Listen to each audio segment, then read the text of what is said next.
Chapter 104. That old man with the sheepskin fur coat was the previous generation's god of swords, Li Chungang?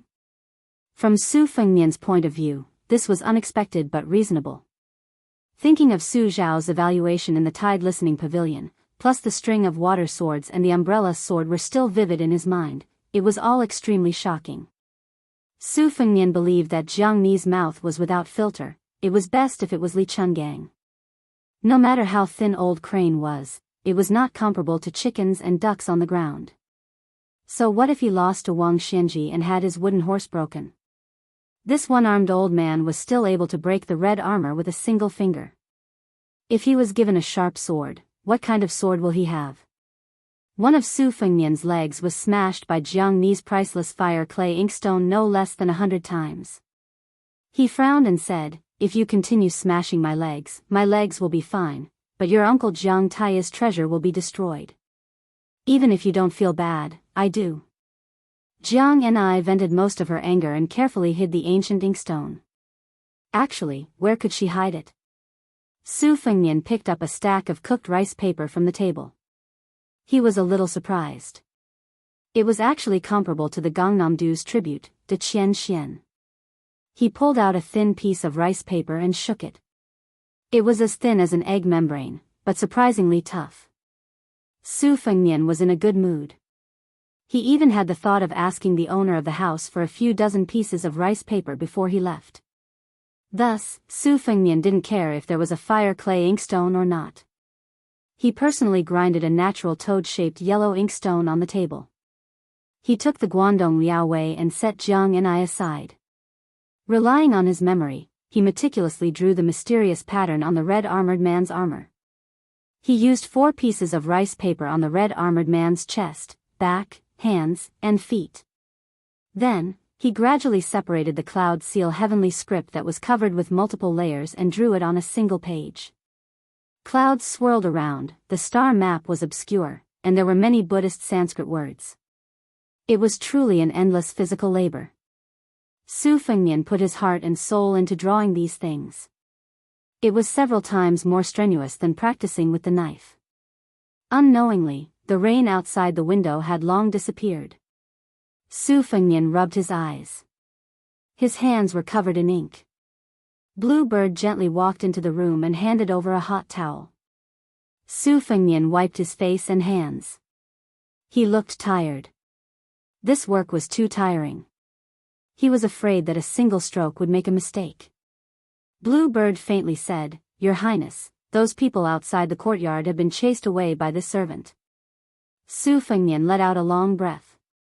One of his hands subconsciously stroked the embroidered winter saber that was close at hand. He gently nodded and said, "I'm busy right now. How can I have the mood to talk nonsense with them? If I think of something and don't have time to write it down, they might lose their official positions and jobs on the same day. Bluebird, go and find out who the owner of this house is. Just by looking at it, the calligraphy, paintings, bronzes, steels, and name papers are not small. It's not something that can be displayed by an ordinary wealthy family. While you're at it, go and ask the table how many of these embroidered Xian scrolls are in stock. I want 50 to 60 pieces of embroidered Xian scrolls for use on the road." Bluebird nodded and left. From the corner of his eyes, Su Fengnian noticed that Jiang Ni was tiptoeing and secretly peeking at the things he had drawn. He was too lazy to expose her. He would just treat it as repaying this lass for revealing his secret. Divine Swordsman and Wooden Horse Ox. When Su Fengnian remembered these 2 names, he could not help but associate them with those 2 swords. Su Fengnian stretched his neck. He picked up the embroidered winter saber and spring thunder saber and went to the courtyard. Jiang Ni held the secret manual and stood in the corridor. She was unwilling to leave. 1 copper coin per word. Today, she had earned a few taels less than usual. Su Fengnian concentrated and took out the spring thunder saber. He imitated the old divine swordsman's posture of holding an umbrella and stabbed the saber into the ground. However, he only stabbed the spring thunder saber into the stone slab. There was no sword intent to speak of. Su Fengnian stabbed it more than 10 times in succession. He could not do anything. He squatted on the ground and did not make a sound. The pattern on the talisman General Hong Jia could be copied, but secretly learning the sword intent was as difficult as ascending to the heavens. It was a pity that Jiang and I, who was full of a sense of justice, did not become a heroine. She angrily said, so shameless. Secretly learning from others. Su Fengnian closed his eyes and slowed down his movements. He was extremely slow. He was so slow that he could feel the qi in his body condensing in his right arm. He could even feel the slight trembling of his muscles. He then merged with the saber and finally concentrated at the tip of the saber. On Mount Wudong, when the ox-riding man taught him the unknown drawing circle fist technique, the first step was to break down the movements as light as the clouds and flowing like water. Su Fengnian practiced the swift saber. Therefore, when he read the Green Water Pavilion sword practice record on the mountain, it was all about swordsmanship. Although practicing the saber required speed, he also knew that slow saber was more difficult. Only in the end could he completely forget about fast and slow. There were no more moves in his heart, only a thought and a thought. Once the thought was moved, no matter if it was a saber or a sword, there would be no more worries. However, these were almost untraceable thoughts of the pavilion in the sky. How many martial artists in the world had practiced hundreds of thousands of sabers and millions of swords in order to reach this realm? When the tip of the saber was only an inch away from the ground, Su Fengnian suddenly exerted force. One saber was still a simple saber. Su Fengnian was somewhat regretful. He murmured, too hasty. Standing up and putting away the spring thunder saber, Su Fengnian stretched and said self-deprecatingly, no hurry, no hurry. I'll listen to old Huang. Rice has to be eaten one bite at a time. Jiang and I, who had thought that something would happen, found that it was all bark and no bite. She curled her lips. Su Fengnian saw her expression and laughed, are you laughing at me? You, a heroine who is about to learn swordsmanship from the god of swords and is determined to become the new god of swords, come and carry my saber. Let's not talk about embroidered winter. Just this 1.5 kilograms of spring thunder, if you can hold it horizontally for an incense stick's time, I'll take it that you've read 10,000 words. Jiang and I raised the sword manual in her hand and said heavily, are you listening or not? Even if you don't listen, I'll take it that I've read 3,000 words. Su Fengnian shook his head and said, I'm not listening today. I still have to draw more while I can remember. Go, I'll give you an extra 3,000 words. Jiang Ni's face was filled with disbelief. She was afraid that it would be another trap. After so many years of being taken advantage of and plotted against, she was already very scared. Ignoring Jiang Ni's thoughts, Su Fengnian walked into the house and continued to scold the Qi practitioners of Dragon Tiger Mountain while painstakingly drawing. This work was like practicing the slow saber. Every stroke required a lot of effort. The old god of swords, Li Chungang, had walked into the courtyard. Jiang and I, who was having a headache about how to deal with the ancient inkstone, stopped and saw the old man walking to the place where Su Fengnian stabbed the saber. She stopped and looked down. The old man, who had nothing to do, was lured in by the last saber strike. Jiang and I looked for a while and left the courtyard when she saw that the old man was just in a daze. Li Chungang bent his back and squinted his eyes as he looked at the strange and thin cracks created by the last saber strike. He clicked his tongue and said, what saber? Obviously, it's better to learn the sword. The old man tugged at the sheepskin coat. Once he tugged at it, the fur would fall off. He turned around and left. Yu Yue, who was carrying Wu Meinyang, stood further away. The old man glanced at the white cat and the white and plump beauty and mumbled, there's something wrong with this brat's brain. It's fine if he doesn't eat the cat meat, but he doesn't even touch the little girl. Yu Yue was furious, but she didn't dare to say anything. Old man Li seemed to have lice or something in his crotch. He reached out and scratched it. It felt so comfortable. Fortunately, Yu Yue didn't see this scene. She walked straight into the courtyard and saw Su Fengnian concentrating on drawing something. She hesitated for a moment and prepared to go home quietly. She didn't have anything to do in the first place. It was just that she suddenly changed to a completely unfamiliar place and felt uncomfortable. Moreover, the small courtyard she was in was particularly serene and quiet. There were dozens of green bamboos planted in the courtyard. After reading so many novels and articles about immortals, foxes, and ghosts, she could always imagine that something would float out from the bamboo forest. Compared to the green bamboos, she still preferred the soft and beautiful banana trees. Weren't there many of them here? Before Yu Wei approached, Su Fengnian, who had switched his left hand from holding the brush to his right hand, asked with a smile, "What's the matter?" Yu Wei replied softly, looking at the banana trees. Su Fengnian was stunned for a moment. He joked, "I can't change the courtyard. My things are all here. However, if you like to look at the banana trees, I can get someone to pull out the big bushes in the courtyard and pile them up in your courtyard. How about that?" Yu Wei said shyly and angrily, "Okay." Su Fengnian snapped his fingers. The elusive blue bird stood beside Yu Wei. Su Fengnian said with a smile, "Get someone to move the banana trees." Yu Wei said, "No need." Then she angrily turned around. Even Wu Meinyang lazily stretched out her claws. Looking from the side, the claws slid across the round curve of Yu Wei's chest. Su Fengnian, who happened to catch this charming scene, was a little spellbound. Su Fengnian waved his hand, and Blue Bird retreated. Then he called out to Yu Wei and said with a smile, "Come, let's grind the ink." Yu Wei asked doubtfully, "Huh?" Su Fengnian stretched out his hand and pointed at the famous yellow inkstone on the table, saying, "You grind this." He then pointed at Yu Wei's chest and made a gesture of grinding back and forth. Su Fengnian said with a mischievous smile, "I'll grind this." Yu Wei's face flushed red. She pouted playfully, "Lecher." Looking at Yu Wei fleeing in panic, Su Fengnian leaned back in his chair. There wasn't a trace of lust in his eyes. He narrowed his beautiful phoenix eyes and turned to look out the window at the moon and sparse stars after the rain. Where is Su Shao now? Chapter 105. Although Yingliang's county magistrate Jean Lanting was an official born from a local Bailiang family, he was more of a scholar than an official.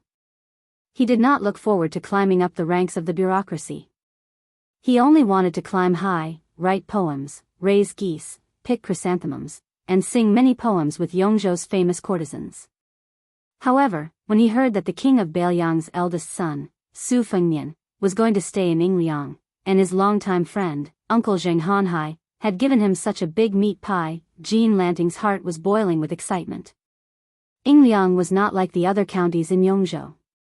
After all, it was a bit too close to Bailiang, so it could not be considered to be under the sole pillar of the dynasty. However, in the end, there were many things that required him to look up to Bailiang. To be able to be on good terms with His Royal Highness was a great thing. However, even though it was a good thing, Jean Lanting, who had a lot of mysophobia, still had the beauties in his family leave the residence under the pretext of going for a spring walk. If by any chance His Royal Highness, who had a terrible reputation, took a fancy to them, Jean Lanting was afraid that he would be suffocated to death by a few unexpected green hats. After arranging and cleaning the residence to perfection, Jean Lanting happily went 30 li outside the city to welcome the guests. However, a heavy rain doused Jean Lanting's fiery heart with ice-cold water. The group of people did not even see the shadow of His Royal Highness. When he returned to the city, he was blocked outside the courtyard by a maidservant. He was almost laughed to death by the group of martial artists led by Tang Yinshan. At the time, Yongzhou's secretary Zheng Hanhai, who was still wet from head to toe, could not keep his old face. He waved his sleeves and left on the spot. Jean Lanting also had the spirit of a scholar. Out of sight, out of mind, but this residence was his, so where could he go? Fortunately, the icy, cold servant girl behind her took the opportunity to inquire about the old Huangli case, which was one of Jean Lanting's well-known anecdotes in Yongzhou. Immediately she had a good impression of His Royal Highness, who had a unique insight. The night was long, and Jean Lanting woke up with bloodshot eyes. However, the steward of the residence came early in the morning to complain that the oldest and strongest peach trees in the backyard had been chopped down. His Royal Highness servant girl said that the peach trees were of the best quality and wanted to use them to make a few peachwood swords. Jean Lanting, who was putting on his clothes, gritted his teeth and endured it, telling the steward to not get involved in this matter. However, without waiting for Jean Lanting to swallow his resentment, a small steward who specialized in raising white geese came howling in grief and sobbing. He complained to Jean Lanting about his Royal Highness' evil deeds of killing geese to roast meat. Jean Lanting clutched his chest. This weak scholar, who was quite famous for his poetry in Yongzhou, angrily turned around and took down an ancient sword that was hung on the wall as a decoration. His face turned purple, and he was about to fight it out with his Royal Highness. The two stewards saw that their master was about to lose his mind and did not care about offending their superior. They hurriedly blocked the figure of Jean Lanting. One of them grabbed the sword, the other grabbed the waist. Jean Lanting's body was as weak as a woman's. He struggled for a moment, then stomped his foot and threw the ancient sword that he had bought with a lot of money, which he had not unsheathed from its scabbard, to the ground. He sighed and was in a daze. Originally, he thought that his bad luck had come to an end.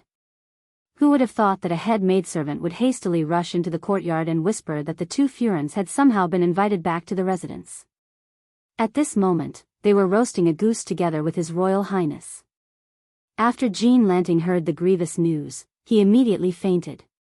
Several servants hurriedly supported the county magistrate into the room in a fluster. That tall and handsome-looking His Royal Highness was truly a devil's fiend that seeing once was better than hearing 100 times ah.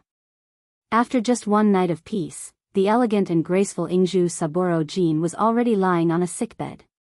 The head steward thought for a bit and prepared to go find old Master Jean of the old residence to ask for a countermeasure. His Royal Highness did not seem to want to immediately leave Ingju. He could not possibly let him bring disaster to this residence. With great difficulty, the head steward waited until his master faintly woke up. Then, he saw His Royal Highness maidservant standing outside the room and faintly said, "His Royal Highness wants Jean Lanting to first take a few knives and familiarize himself with them. He wants to teach the two Furens how to write cooking goose notes." The pitiful Jean Saburo was half dead as he shouted, "Zheng Han Hai harmed me," before fainting again.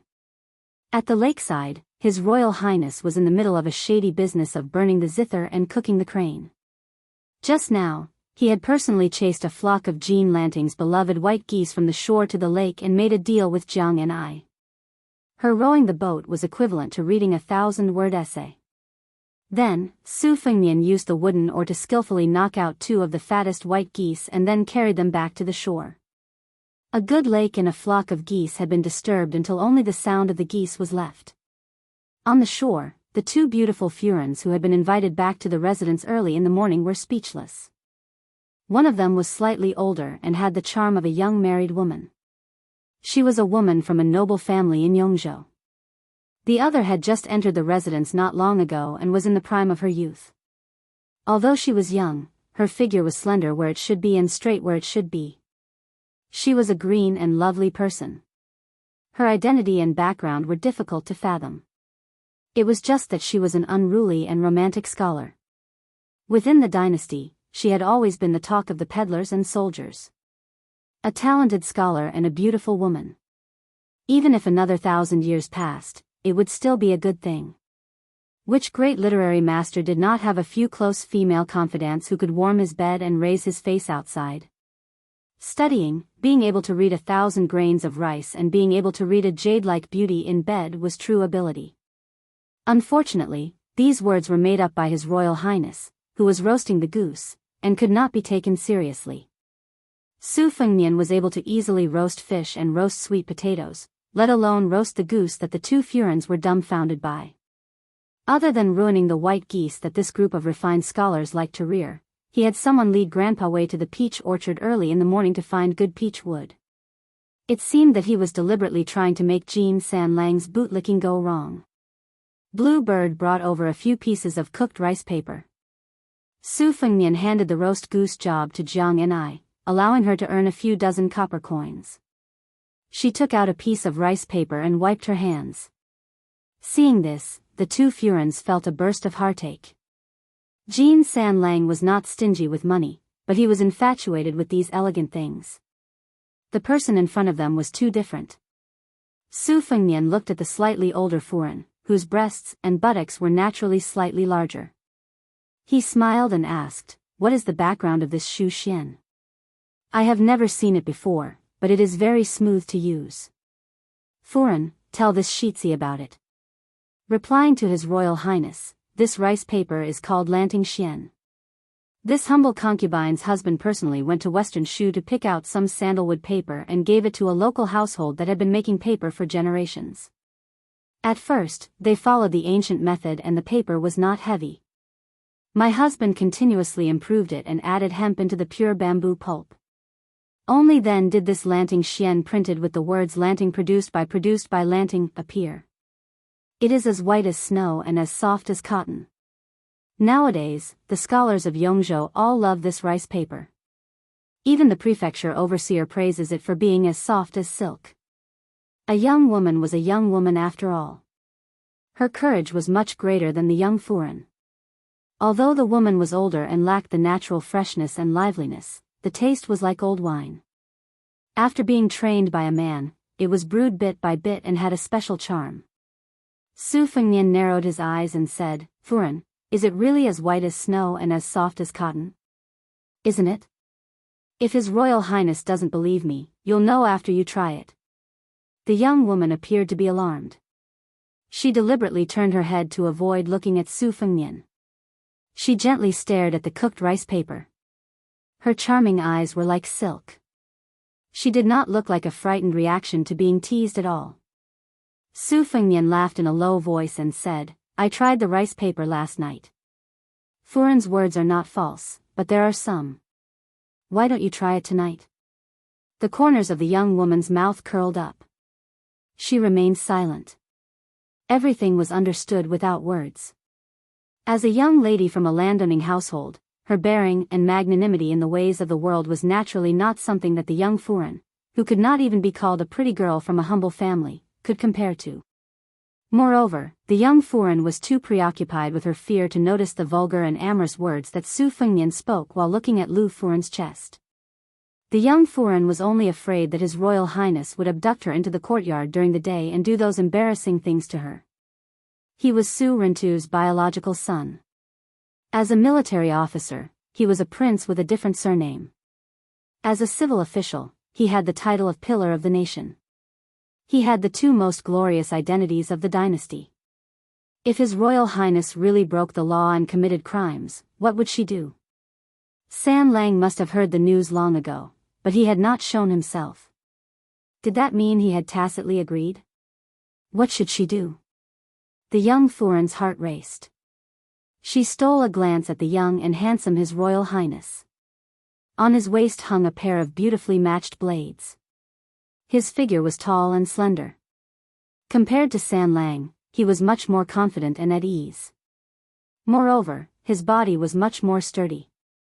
If she was held in His Royal Highness's arms and pressed under his body. Thinking of this, the young Furen, who felt ridiculous and embarrassed, felt her face burn. She lowered her head, not daring to look at the handsome young master who seemed to be able to make her commit a mistake with just a glance. Jiang and I listened to Su Fengnian flirting with the shameless old woman and did not feel anything. This was the style of the great idiot of Bailiang, Su Shaoyan. If he had always been that Su Fengnian who was obsessed with blades, she would have felt unfamiliar. The old god of swords had arrived at the lakeside at some point. He took a skewer of half-cooked roasted goose and stuffed it into his mouth. After chewing a few mouthfuls, he was somewhat surprised at Su Fengnian's experience. He gave a rare compliment. "Kid, don't use your blade to scare Jiang and I. Change your profession and open a roasted meat shop. I guarantee that business will be prosperous." Su Fengnian dismissed it with a laugh. He was used to this old man's dog mouth. Nothing good came out of it. Chapter 106. Zhao Ningyun, one of the top disciples of Mount Longhu's Ning generation, said darkly, "Little bald donkey, how dare you pretend to be a monk of the two Zen temples? You're asking for a beating." After Zhao Ningyun finished speaking, he brazenly attacked the north and south little monk. Moreover, his words were quite mysterious. He first threw down a big hat and attacked without giving you a chance to explain. He did not seriously injure or cripple you, but only taught you a lesson and vented the anger in his heart. In the future, if this little monk was really a monk of the Tu Zen temple, it would just be a misunderstanding.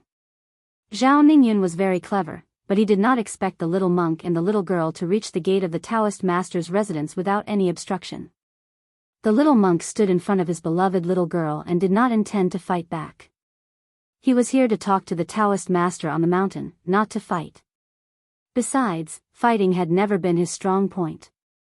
The little monk's skills were only trivial things like washing clothes, cooking, covering for his master, and picking rouge for his master's wife. A breeze brushed past Zhao Ningyun's palm attack. Miss Li Zi saw a young Taoist holding a horsetail whisk walk out of the grand gate of the Taoist master's residence. He used a boxwood hairpin to tie his hair into a bun. His Taoist robe was not the yellow-purple of the Taoist master's residence. It was no different from the ordinary Taoist temple at the foot of the mountain. He wore a pair of white and shabby hemp shoes. If he did not walk out of the Taoist master's residence in the celestial capital, with his old-fashioned face and shabby attire, even pilgrims would not approach him. The Taoist priest, who was no more than 30 years old, lightly waved his white tail whisk.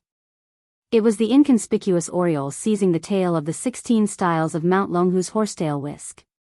He easily wiped out Zhao Ningyun's attack. On the battlefield, it was best to avoid those brave men with halberds. When it came to Jianghu, if you met a monk or a Taoist who used a horsetail whisk, you should be careful regardless of your age. The horsetail whisk in your hand was extraordinary. This was a warning passed down from generation to generation by the older generation of Jianghu people. The Wudang sect leader Wang Zhonglo broke a river with a finger. Then there was the legend of Mount Longhu where Taoist master Zhao once broke 160 imperial guards with a horsetail whisk. When Zhao Ningyun met the solemn Taoist priest who was a generation older than him, he immediately put on a cheeky smile and lowered his eyelids. "Uncle, I'm just joking with the little monk." The Taoist priest ignored his nephew, Zhao Ningyun. He bowed slightly to the little monk in a light red cassock and said stiffly, "Please follow me." The little monk turned his head to look at the east and west. After getting permission, he took the lead and walked into the Taoist master's residence. After entering the main door, he found that there was another door behind the first one. On the white jade floor, there was a huge 8 trigrams Tai Chi diagram. It was full of the mysteries of heaven, which made people feel reverence. The 2 doors were as imposing as the main door. The dragon and tiger bow their heads to the Taoist master, and the ghost and god admire their virtue. Unfortunately, Su Shao said that he would press down the dragon and tiger's head at the foot of the mountain. In the eyes of some people, this couplet was suspected of slapping the face of the Taoist master's residence. Inside the second door, there was a bell tower with a hanging bell of 9,999 pounds. After the bell tower, there was a magnificent double-eave jade emperor hall. It was the tallest and largest among all the Taoist temples and palaces in Longhu Mountain. There was a statue of the Jade Emperor and 12 heavenly monarchs on both sides of the hall. The 8 golden dragons, which were only one less than the 9 dragons of the Son of Heaven, were coiled in the middle of the hall. They were so lifelike that it seemed that they could fly away with a light touch. The little girl looked up and was very nervous. She followed the little Taoist master and the stupid Nan Nan through the corridor of ancient tablets. Finally, they came to the third door. If they took another step, they would enter the private inner door of the Taoist master's residence. Only emperors, generals, and ministers of the secular world could have such treatment. However, the Taoist horsetail whisk who was called uncle by Zhao Ningyun did not stop.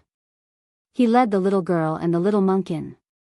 There were 10 vermilion words on the wall of the courtyard: unparalleled land of the south, the first house on the left of the river.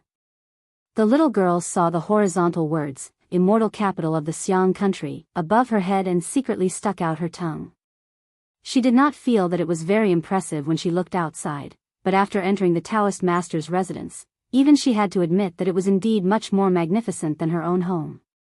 Even if she did not have the happy scene of rowing boats and watching the red carp jump in the Bailiang Palace, alas, those abbot at home who only knew how to eat and drink did not know how to repair the temple. After all, her home was the first holy land of Buddhism. The third door was divided into 3 halls. At the back of the front hall, there was a round green jade stone that could not be held round by 2 hands. It was called the welcoming and sending stone. The Taoist master would stop here to welcome the distinguished guests of the residence. The Taoist master led the 2 to the hall in one breath and let the 2 rare guests sit down. 2 delicate and pretty Taoist children served tea. In the hall, there were portraits of the first 3 generations of Dragon Tiger Mountain. In the middle of the hall was the first generation of the Taoist master's residence, Zhao Lingzuan. He stood with his hands clasped behind his back, looking like a celestial being. There was a couplet hanging on the wall, "What is there to be like? Discipline the demons and evils to retreat." To the left and right were the second and third generation of the Taoist master, Zhao Chuyu and Zhao Jiqing. One was sitting with a sword and the other was standing with a horsetail whisk. The Taoist master with the horsetail whisk, who looked very similar to the third generation of the Taoist master, waited for the 2 to sit down and said calmly, "I'll go and ask the Taoist master to come out of seclusion." Come out of seclusion? That meant the Taoist master Pai Gu was in seclusion. No matter how ignorant the young lady was, she was not stupid enough to trouble the Taoist master of the Zhao family to come out of seclusion to welcome guests. She hurriedly waved her hand and blushed slightly. She smiled awkwardly and said, "Taoist master, there's no need to trouble the Taoist master. Let's just drink some tea and then go down the mountain." The Taoist master was probably a stubborn person. He said calmly, "It's fine." Chapter 107. The little monk was the exact opposite of the little girl. He was always muddle-headed when it came to small matters. Every day, he would be scolded as an idiot by the little girl's family of 3. After being a monk for a few years, he had worked like an ox or a horse for a few years. But for some reason, he was magnanimous when it came to important matters. He clasped his hands and said, "This little monk will talk about Zen with you." The Taoist priest smiled for the first time and slowly said, "You know how to talk about Zen, but I don't know how to preach. If you don't mind, I can call Mr. White Lotus out and talk to the master." The little monk respectfully said, "Okay." The little girl's face was taut and she didn't dare to say or laugh. In fact, she was already happy in her heart. Look, although stupid North and South was stupid, he could still hold up his face in some situations. She knew the name of Mr. White Lotus. He was Baiyu, who was bestowed with a purple robe by the emperor. Years ago, it was this Taoist priest who won the argument on the top of the lotus. When he returned to the temple, he was so angry that he didn't even smile when he saw her. It was a pity that her father only cared about drinking and was punished by her mother to not leave the mountain for a whole year. Otherwise, it was hard to say who would win and who would lose. Stupid North and South couldn't even win an argument. Naturally, he couldn't win an argument with this Mr. White Lotus. But it didn't matter. If he lost, he could find an opportunity to bring Su Fengnian here. Su Fengnian always quarreled with the shrewish village girl. This unknown Taoist priest was much more polite than Zhao Ningyun. He really went to the back hall to call for Mr. White Lotus, who was said to be more arrogant than Mount Longhu. The little girl had just finished a cup of tea when the Taoist priest brought a man in white. Probably because his eyes were damaged from reading too many books, he walked very carefully and habitually narrowed his eyes. His eyes weren't big to begin with, so when he narrowed them, they became a slit. However, he had a very nice and warm smile on his face, which was quite similar to Su Fengnian. The little girl felt comfortable looking at him and immediately felt that this Mr. White Lotus was a good person. Father said that there would always be good people who were better than her and bad people who were worse than her at the foot of the mountain. If she met a good person, she should be polite, but if she met a bad person, she should run away. If that was the case, then the person called Zhao Ningyun outside the Celestial Master's residence was definitely a bad person, and this white Taoist and the one with the horsetail whisk could be considered good people. Therefore, the little girl stood up and respectfully greeted him, calling him Mr. White Lotus. Mr. White Lotus, who was not wearing a Taoist robe, first bowed to the little monk from afar. When he walked a few steps closer, he saw the little girl's face clearly. He smiled and said, "Miss, you look like a blessing to your husband. Whoever becomes your husband in the future will have a great fortune." Ah! The little girl's face instantly turned red. What should he do? As the saying goes, one does not hit a smiling person. This Mr. White Lotus is really too straightforward. He is even more open than she is. The Taoist priest with the horsetail whisk smiled and said helplessly, "Mr. White Lotus, don't scare the little girl." Mr. White Lotus, who wore the carefree bandana on his head, reached out to touch his bandana and felt a little ashamed. He slowly sat down on a purple bamboo chair and turned his head to look at the little monk who was coming to the Taoist master mansion to talk about a Zen. The young monk did not seem to have any intention of debating. All he did was ask curiously, "This place is called Fox Immortal Hall. Is there really a fox immortal?" Mr. White Lotus shook his head and said, "No." The little monk said, "Are there any immortals in Mount Longhu?" Mr. White Lotus laughed and said, "I don't think so." The little monk nodded and said, "Then I have no questions." Mr. White Lotus was not disappointed or angry. He was really good-tempered. The little girl felt that the people at the foot of the mountain were not completely right. Mr. White Lotus was not arrogant at all. He was a very amiable uncle. The little Taoist master of Mount Longhu, who was regarded as an amiable uncle by the little girl, smiled and said, "Drink tea, drink tea." The little girl said softly, "After drinking tea, we will go down the mountain." It was hard to imagine that Mr. White Lotus, who once talked to the emperor in the palace, nodded and said, "I have no sense of direction and my eyes are not good. I won't be seeing you off. When the time comes, I will have to trouble this bad-tempered junior brother Chi to help me bring you back." The little girl finished her tea and left the hall with the little monk. She walked out of the door in one breath. At the bottom of the stairs, she let out a long breath and patted her chest. The little monk touched his bald head. It was all sweaty. The little girl said jokingly, "Stupid Nanbei, are you afraid too?"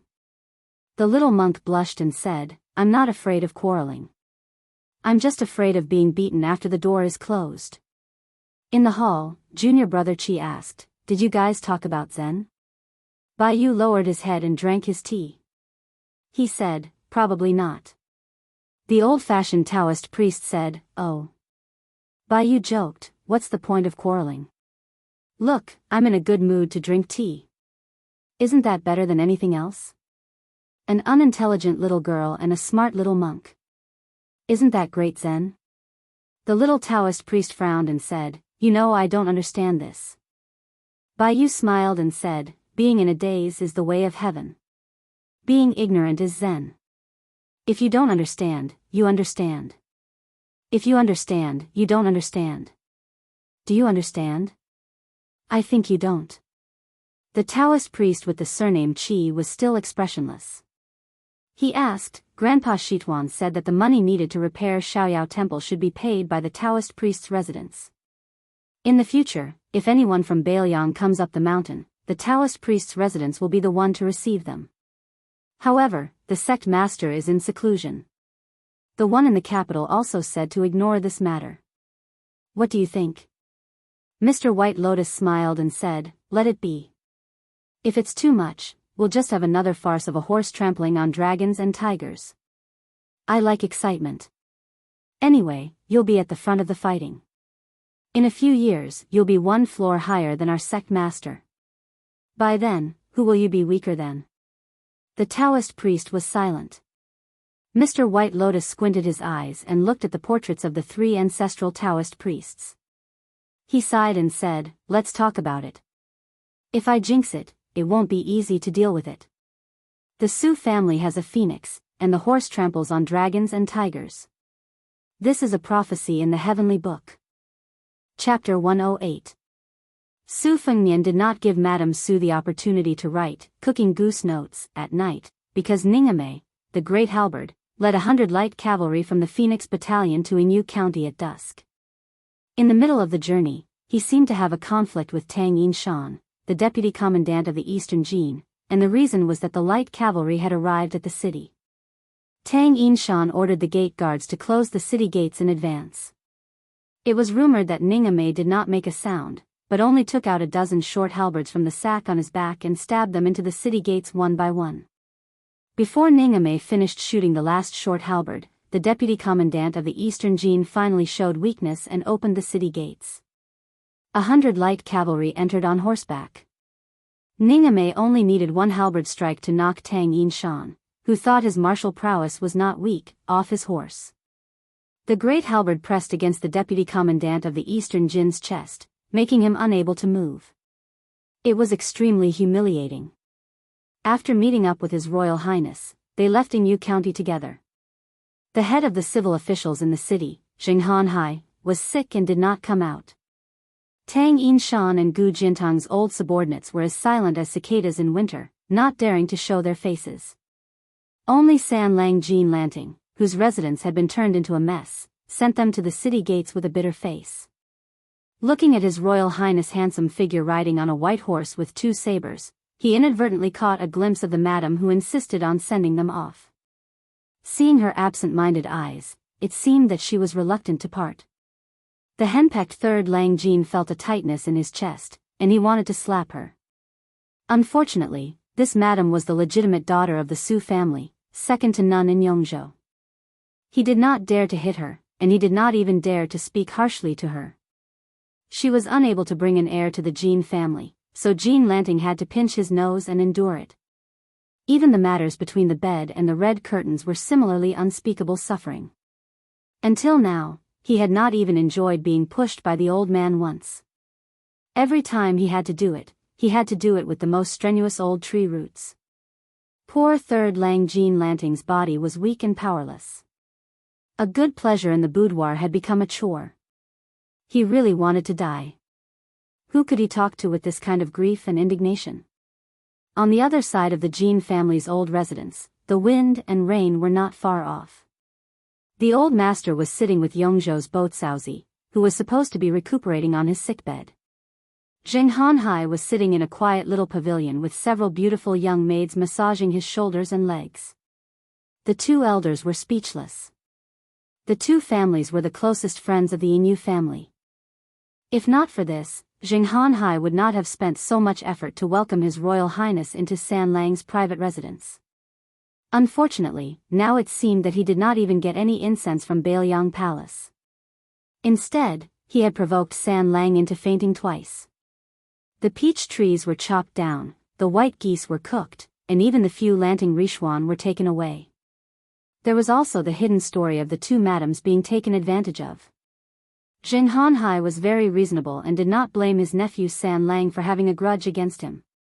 Zheng Hanhai smiled bitterly and said, "I originally thought that a person as intelligent as the Pillar Gua, His Royal Highness, would at least be a young man who understood some human feelings. Alas, this time I painted a snake with feet and added to it." This time, the old master of the Jin family, who had given Zheng Hanhai several hundred gold taels to bribe the Yongzhou officialdom, pushed away a maid's delicate hand. Rubbing his temples, he sighed and said, "If it was just spending a bit of money, it would be a small matter. However, we made a big show of getting close to His Royal Highness and provoked the displeasure of those martial artists in the Yingyu family. This is also a small matter. However, those provincial overseers and governors who do not get along with the Pillar Gua all looked at us with cold eyes and laughed at us. This time, in the end, it was this half-dead, dizzy old man who stubbornly insisted on doing things his own way and wanted to make a gamble. However, I implicated you, Han Hai. Originally, your position as Boatsaozi's manager was 50-50. Zheng Hanhai had been an official for several decades. The Jin family had never been lenient when it came to providing money and effort. However, he had failed several times. He had long been forced to accept the position of manager. If he succeeded, it was his fortune. Zheng Hanhai had already taken a wrong step with the old master, but he could not take another wrong step. Even in his old age, he still had to separate himself from the wealthy and overbearing Jin family. As a result, he hurriedly shook his head and said with a smile, "Old Master Jin, these words are too serious. Han Hai can guarantee that before I retire, I will ensure that nephew San Lang will have a bright future." The second son of Jiuquan County's Governor Fan Ping has long had his eyes on my small position as Boatsaozi's manager. I will give it to him. Fan Ping is the teacher of our Heian County's new governor Zhu Jun. San Lang does not lack talent. As long as there is someone who appreciates him, he will definitely have a meteoric rise. The old master Jean was gratified. Han Hai is considerate. Zheng Han Hai, who had left the city for 30 li and was drenched in rain yesterday, tapped his fingers on the table. He gave the maids at his side a look. The old master understood tacitly. He had these young and tender maids, who were only old enough to be his great-granddaughters, withdraw from the secluded and elegant small pavilion. Only then did Zheng Han Hai say in a low voice, "Old Master Jean, these past few years, Great General Gu has placed his old subordinates in Yong and Quan provinces one after another, faintly forming an encirclement. We have all seen this, just that we haven't said anything. In addition, Grand Secretary Zhang has bad relations with that person from Bailiang. Now that that person has entered the capital at this time, do you think there is some secret behind it? Old Master Jin's insight is unique, never misjudging people. Naturally, you can see further than me. Can you give me some pointers?" The old master said in a low voice, "This matter cannot be said. Truthfully speaking, I can't see through it either. This person from Bailiang's conduct himself is truly, forget it, this large tree isn't something we can climb up just because we want to." Zheng Han Hai also became silent. The old master suddenly laughed and said, "In my opinion, regardless of how the general situation looks, if it doesn't favor Bailiang, we still shouldn't look down on them. That Tang Yin Shan can also be considered a fierce general under Great General Gu's banner. Even if he faces one of Bailiang's four fangs, Ningame, so what? It's just a single strike." When Zheng Han Hai thought of this, his mood improved considerably. Whether Bailiang's military was good or bad, it didn't have much to do with them. It was instead these Tang Yin Shan who was the pillar of the state and Marshal Yang Great General Gu Jiantang's Tang Yin Shan who was too arrogant and domineering in Yong province, not showing the slightest bit of respect for the local landowning households. It truly was annoying. The next day, Jin family's old master was currently in the study copying the green goat tablet of Wu Taiji's left immortal duke that had only spread through the scholarly clear stream at the beginning of the year. Zheng Han Hai couldn't care less about his bearing, frantically rushing in, shouting in pleasant surprise, "Old Master Jean, great news, great news." It was rare for old Master Jean to see Zheng Han Hai lose his composure like this, and his interest was piqued. He put down his brush and asked, "What's the news?" Zheng Han Hai wiped away his sweat, keeping him in suspense, and said excitedly, "Old Master Jean, do you know that Chu Lushan who was nicknamed Lu Qiu, by His Royal Highness?" Old Master Jin's heart tightened. Who didn't know Chu Lushan in the 10 counties of Liang, Yong and Quan?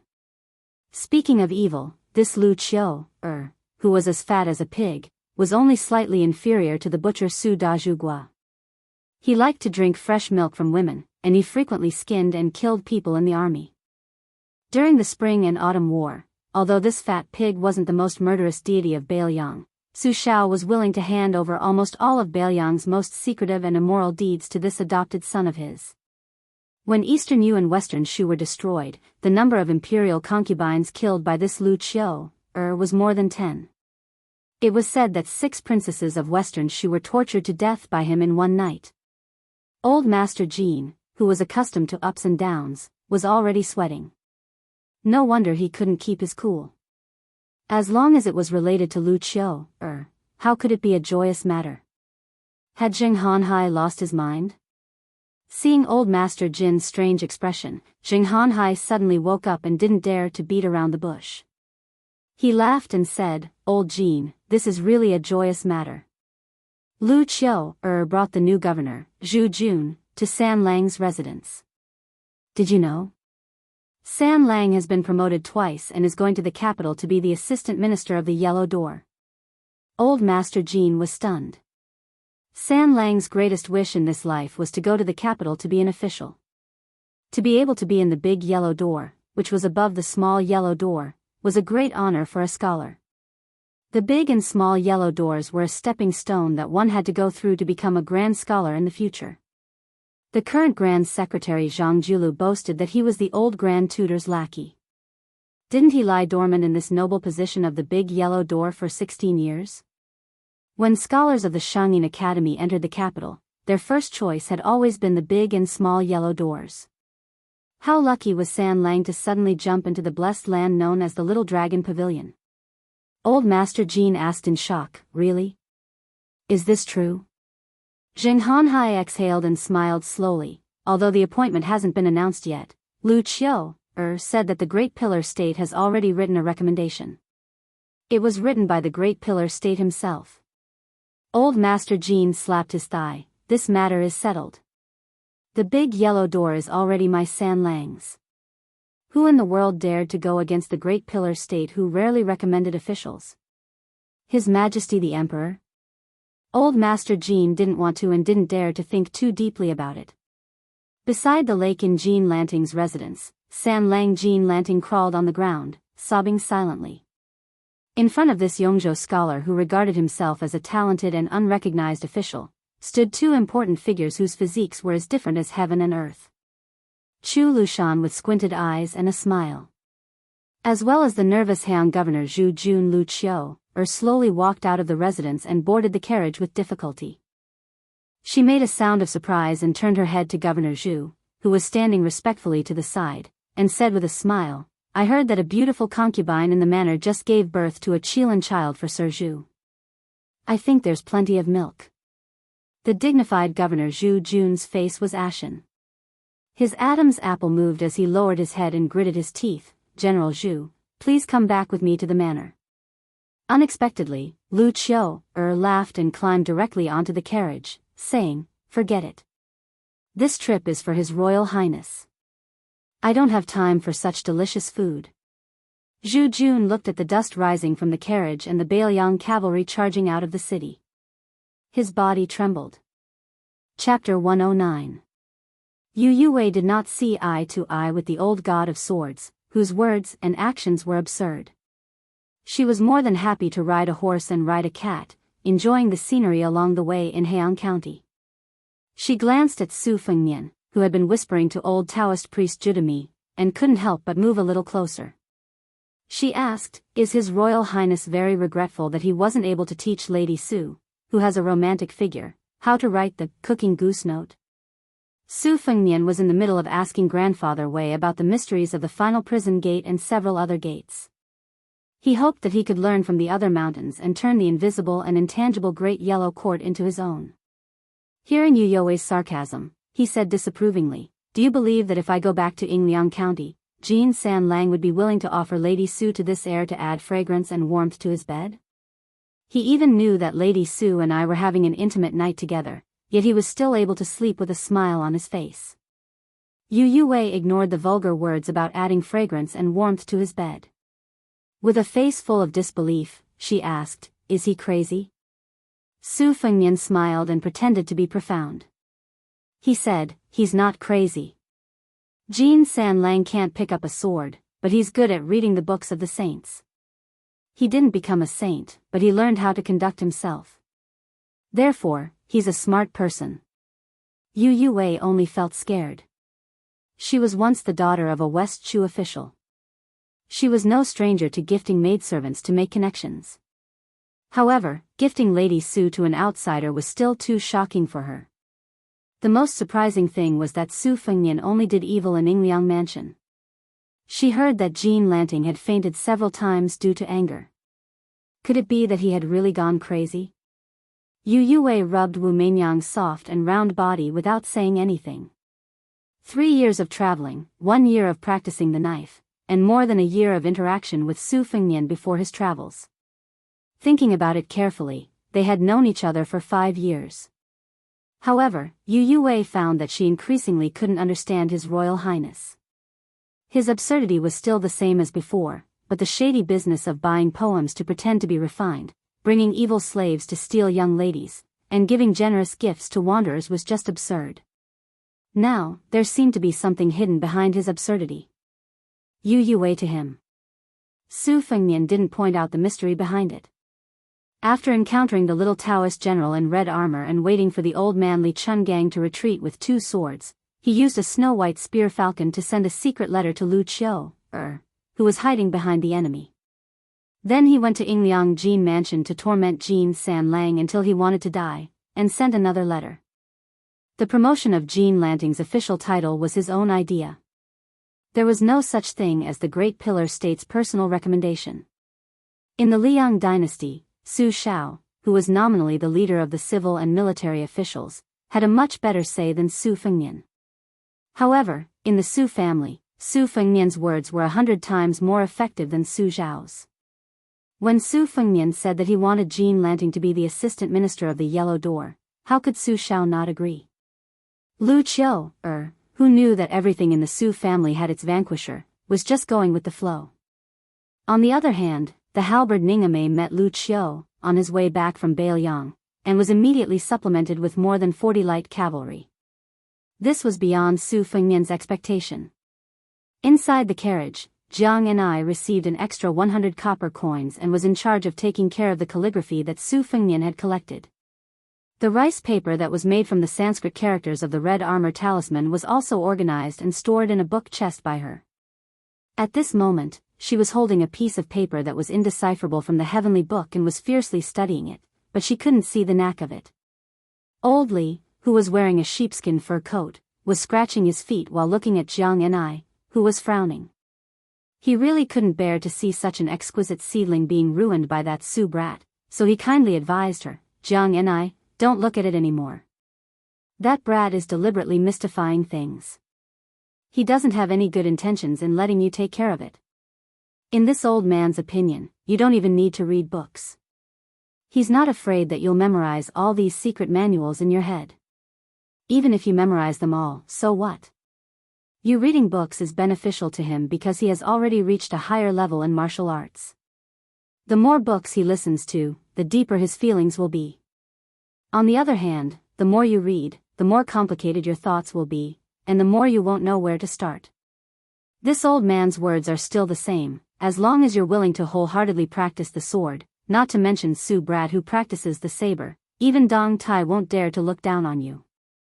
Jiang and I didn't even raise her head and said, don't bother me. If I don't read books, you'll give me money? The old god of swords said dejectedly, what that brat said is true. Little girl, you really only care about money. Jiang and I, who was looking at the painting on the Xian paper, raised her head and glared at him, why do you care? The eccentric Li Chungang liked this little girl's angry appearance the most. He pointed at the top of his head and said with a smile, be careful that this old man doesn't return this divine talisman to you. Jiang and I put away the Xian paper and picked up the Thousand Swords Grass Compendium, that the old man said wasn't up to standard. She read it carefully. Her memory wasn't good. She couldn't even remember it after reading it 3 times, let alone memorizing it like Su Fengnian. As for the principles of the secret manuals, she only understood half of it and was confused about it. It was very troublesome. The carriage suddenly stopped. Jiang Ni's mood became excited. The first time she stopped the carriage, she saw Chen Jibao in white sending her off. The second time she saw a strange red-armored man blocking the way to assassinate Su Fengnian. This time, Jiang and I lifted the curtain and was a little disappointed. However, His Royal Highness, who loved to drink, saw a wine stall on the side of the road and took the old Taoist priest Wei Shuyang to drink. After Grandpa Wei and Yu Wei sat down, Su Fengnian said, the apricot wine sold on the roadside in Liangzhou is either heavily diluted or simply fake. Although this shop is small, the wine is authentic. Especially since the place where we are sitting is very close to the well beside the red-crowned crane pavilion. The water in the well is excellent, and it is a perfect match for making wine. The wine is very heavy. The method of steaming and then clearing, which has become popular in recent years, was passed down from the nearby villages. The wine is fragrant, and the taste when it enters your mouth, tsk, delicious.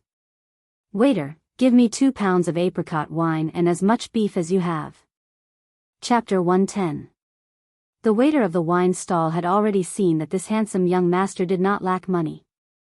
When he heard him praise the apricot wine, he laughed even more. To wine sellers, this wine was like their children. Which parents did not like others praising their children? What's more, everything this young master said was reasonable. The well near the red-crowned crane pavilion was a local historical site that had been around for a long time. Scholars from Yong and Quan provinces often came here with beautiful women to recite poems. However, these scholars with noble status looked down on the roadside stalls. Although the wine tasted authentic, it did not match their status. The owner of the wine stall was not vexed. Today, it could be said that his ancestral grave was emitting smoke. Such a knowledgeable young master had come. Judging from his accent, was he from Liangzhou? The wine stall owner carefully looked at the three retainers who didn't have the right to sit. The woman was really coquettish. Her perky butt was much bigger than his yellow-faced wife's. The burly man with a huge sword was scary. As for the sickly man with a pale face, the wine stall owner ignored him. He only confirmed that he was a human shadow and not a ghost. It was broad daylight, so what was there to be afraid of? After attentively serving wine and meat, the owner glared at the young man who was staring at the beautiful woman holding the white cat in a daze. He was so angry that even he didn't dare to look at the woman. This bastard had eaten a leopard's gall. How was he going to do business? The owner kicked the man's leg, which brought him back to his senses. The owner had heard that the big and small playboys from Bailiang were heroic, but when they crossed the border to cause trouble, which time didn't the young masters from Yong and Quan suffer enough? The local tyrants of Yongzhou were no match for the dragons crossing the river from Bailiang. Especially the number one playboy in Bailiang, His Royal Highness. This young master's arrogance and domineering was the best in the world. Fortunately, our small family didn't have to meet him in this lifetime. The owner, who had never studied but had heard a lot of apricot poetry, smiled with pride and flattery. This young master looks like an expert. I heard from my grandfather that our apricot flower was written about in the Yongzhou geographical annals. Su Fengnian poured Yu Yue a cup of sparkling apricot wine and said with a smile, "Yes, the new well outside the red-crowned crane pavilion. The water is heavy and contains crab roe. They're praising this wine." This time, the boss was truly intimidated. He praised from the bottom of his heart, "Young master's knowledge is as vast as the sky." Su Fengnian laughed and said, "Then can you give us a discount?" The boss was immediately stunned and put on a difficult expression. Bootlicking didn't cost a single copper coin. If the price was pushed down, it would be a small business, and the hard-earned money would be dug out bit by bit. How much heartache would be? Fortunately, the young master was only joking. He said considerately, "I'm just joking. I'm already very grateful to be able to drink apricot flower wine." In the past 2 days, Xu Xiu, who had become increasingly curious about His Royal Highness, saw Su Fengnian holding a dirty bowl and drinking inferior wine from a remote and desolate place. She was even more puzzled. Although she came from the wilderness of the southern kingdom, she had been a witch since young and was worshipped as a deity. When it came to basic necessities, she couldn't compare to His Royal Highness. Later, she defected from her sect and wandered the Jianghu alone. There was an endless stream of admirers, so Xu Xiu had never been shabby. Seeing Su Fengnian so casual about trifles, she was really puzzled. Jiang and I followed the craving old god of swords down the carriage and sat on the bench opposite Su Fengnian's table. Yu Yue took a sip of the warm apricot flower wine. It tasted good and was different from Bailiang's green ant wine. She asked softly, "What's the story about this well?" Su Fengnian was narrowing his eyes and savoring the fragrance of the wine on the tip of his tongue. When he heard the question, he smiled and said, "Legend has it that there was an immortal on Mount Wudong who was resting on a crane in a pavilion. Seeing the simple customs of the people, he couldn't bear the hunger and thirst of the people, so he spat mouthfuls of saliva into the well. From then on, the well water was sweeter than the famous springs in the forest." Yu Yue's expression was unnatural. "Saliva?" Su Fengnian laughed and said, "Perhaps some people's saliva is sweet. I want to taste it, but unfortunately, I can't be sure." Yu Yue's cheeks flushed. She didn't know if it was because of the cup of apricot flour in her hand or because of someone's drunken words. Old Manly rolled his eyes and muttered, "Little Jiang, let's give up the carriage later. This old man is sick of seeing the two of them flirting all day and not doing anything serious." Jiang and I, who didn't drink, said angrily, "Pay up." "No, 10 times. Su Fengnian was just about to attack the little mud man who demanded too much when he caught a glimpse of Ningame riding alone. This Bailiang brave general was meticulous and didn't use his halberd. He dismounted and was about to call out, "Your Highness," when Su Fengnian waved his hand and said, "Come, let's drink. Waiter, bring 2 caddies of wine." Ningame didn't stand on ceremony. He stood and drank 3 big bowls. His expression was the same as usual. Most likely, he could drink 1,000 cups without getting drunk. This wasn't strange. The Bailiang cavalry was strict, but every time they destroyed an enemy or massacred a city, they could drink to their heart's content. Among the generals and soldiers from Bailiang, there were very few cowards with poor alcohol tolerance. Ningame omitted the frightening title His Royal Highness.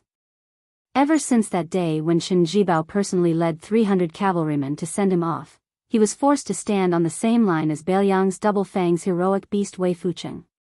His Royal Highness didn't have a good expression, so he didn't have a chance to speak after meeting His Royal Highness again. Ningame's official rank wasn't high, so he didn't care if he could use this opportunity to be on good terms with His Royal Highness. It was just that he had humiliated those former subordinates of the Pillar of the State and Great General of Wuyanggu Jiantang at the gate of Yingyu City. It was hard to guarantee that the deputy commandant of the Dongjin Imperial Guard wouldn't jointly report him for indiscriminately starting a war. As a general of Bailiang, Ningame didn't need to care about this kind of trivial matter. However, if he made His Royal Highness feel that he was being reckless, then he really couldn't face the 40 or so comrades who had been killed or injured. Therefore, when he heard that the cavalry ahead had stopped, he rode alone and wanted to say a few words of conscience that wouldn't make his face red. He only hoped that His Royal Highness wouldn't take his anger out on the Phoenix Battalion, which was worthy of being called Bailiang's army's men. The owner of the liquor store and the waiter all sensibly stood far away. This man was born with a strong back and a strong waist. He was wearing heavy armor and had an overbearing aura. He did not look like an ordinary soldier. Could he be one of the generals in Heian County? Ningame lowered his voice and said, "At the Yingzhou city gate, Ningame taught a lesson to those fellows who closed the city gate." Su Fengnian interrupted Ningame's words and laughed softly. "General Ning, do you think you vented your anger by knocking down the Eastern Forbidden City's deputy commandant with your halberd? If I was there, wouldn't I let you strip him of his armor and hang him on the city gate? If you think you've gone too far and are afraid of causing trouble for me, fine, I'll regret treating you to those 3 bowls of wine. But if you still think it's not enough, I'll treat you to 3 more bowls of wine. How about it?" Ningame suddenly showed a heroic spirit. He was in high spirits, which made this Bailiang's second Fang look extraordinarily majestic. Then Ningame must drink 3 more bowls of wine. Chapter 111. Regardless of how LV Qiantang and Yang Qingfeng used to conduct themselves, whether they were open-minded or insidious, they had been forced to develop a cautious temperament in the Prince of Northern Liang's mansion, which had a strict hierarchy like that of an emperor's family. The conversation between His Highness Heir Apparent and the great halberd Ningame went in one ear and out the other, so they did not dare to think about it. Only Xu Xiu, who was a girl among the 3, was willing to carefully observe the situation. She was not familiar with the inner workings of the Bailiang army, but she could see that His Royal Highness' casual words had vaguely won the general's sincere affection. Drinking big bowls of wine, 6 bowls of wine down his stomach, the man's heroism was endless. If she were His Royal Highness, she would definitely strike while the iron was hot. For example, she would invite General Ning to sit down and drink. At the very least, she would comfort him with a few words about the tragedy of the Phoenix Battalion's casualties. However, after His Royal Highness invited him to drink, he turned around to tease the white cat. He insisted that his pet, whose nickname was Wu Mainyang, also drink. He said that if a drunk rat dared to slash a cat with a saber, then the drunk cat dared to kill a tiger with a sword, causing the beautiful courtesan to hug the cat and hide. Sure enough, it was just as the old man, who was at the level of a land sword immortal, had said. His Royal Highness really liked some small and charming affairs. He had no choice but to be patient and not eat meat.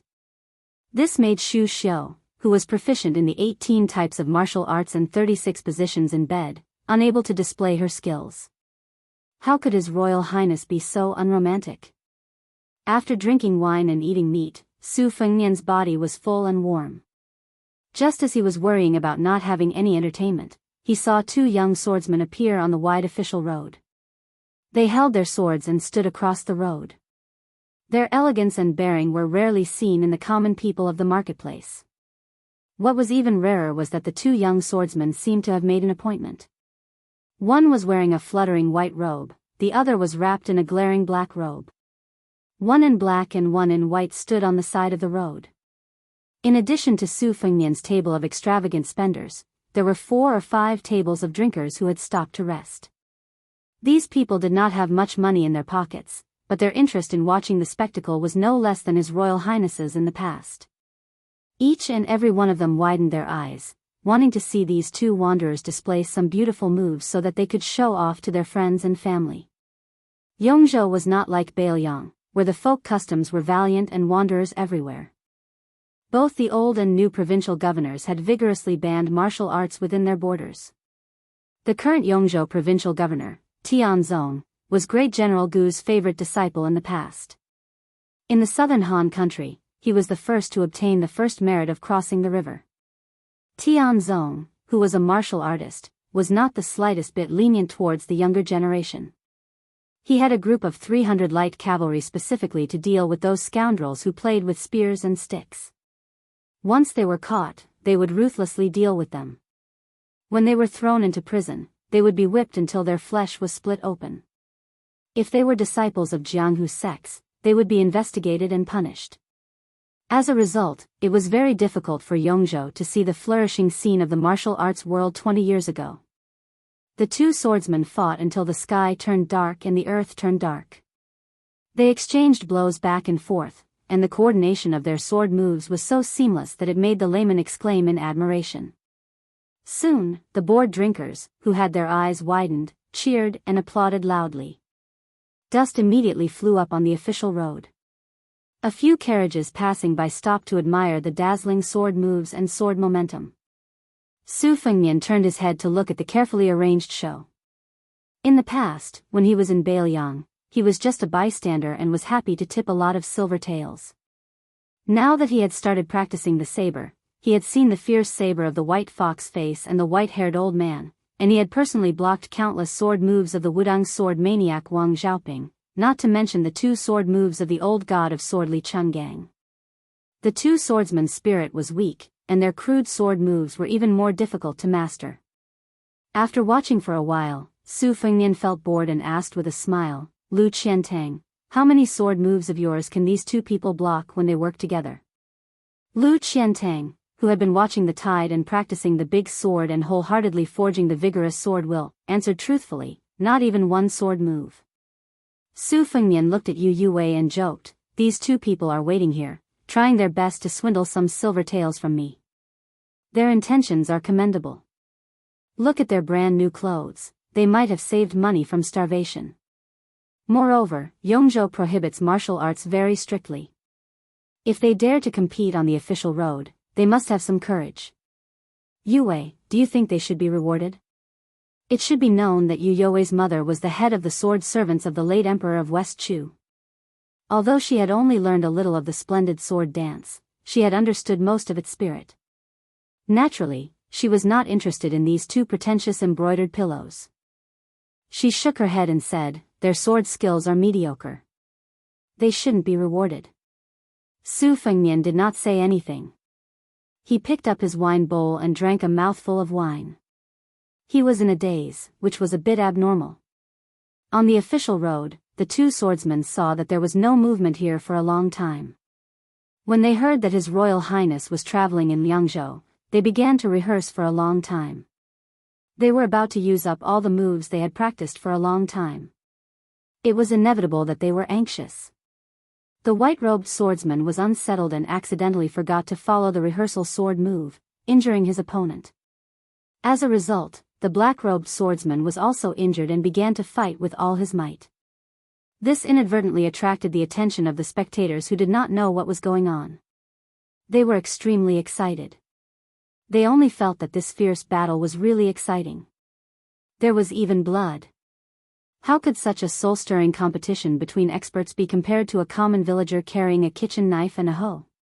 Some of the customers who were short on money and could only carefully count their copper coins to buy wine were willing to each order a few more bowls of apricot wine. Chapter 112. Su Fengnian did not go to watch the clumsy fight between the two poor wanderers. He only remembered a friend he met during his travels years ago. Apart from Little Li, who was a generous acquaintance and confidant, only that fellow named Wen Hua was willing to travel with him. That fellow's parents seemed to have passed away early. After spending a few years with his brother and sister-in-law, he could not stand his snobbish sister-in-law's sarcastic remarks. In a fit of anger, he began to wander the Jianghu alone. To say that he was alone was not appropriate, because this pauper was so poor that he could only cut a wooden sword and hang it on his waist. How could he afford a horse? Although Wen Hua was poor, his ambition was boundless. He said that he wanted to find a famous master to practice a famous sword. He wanted to make a name for himself so that he could return home and bring glory to his ancestors. He wanted to obtain an expensive and good sword with sword benefits.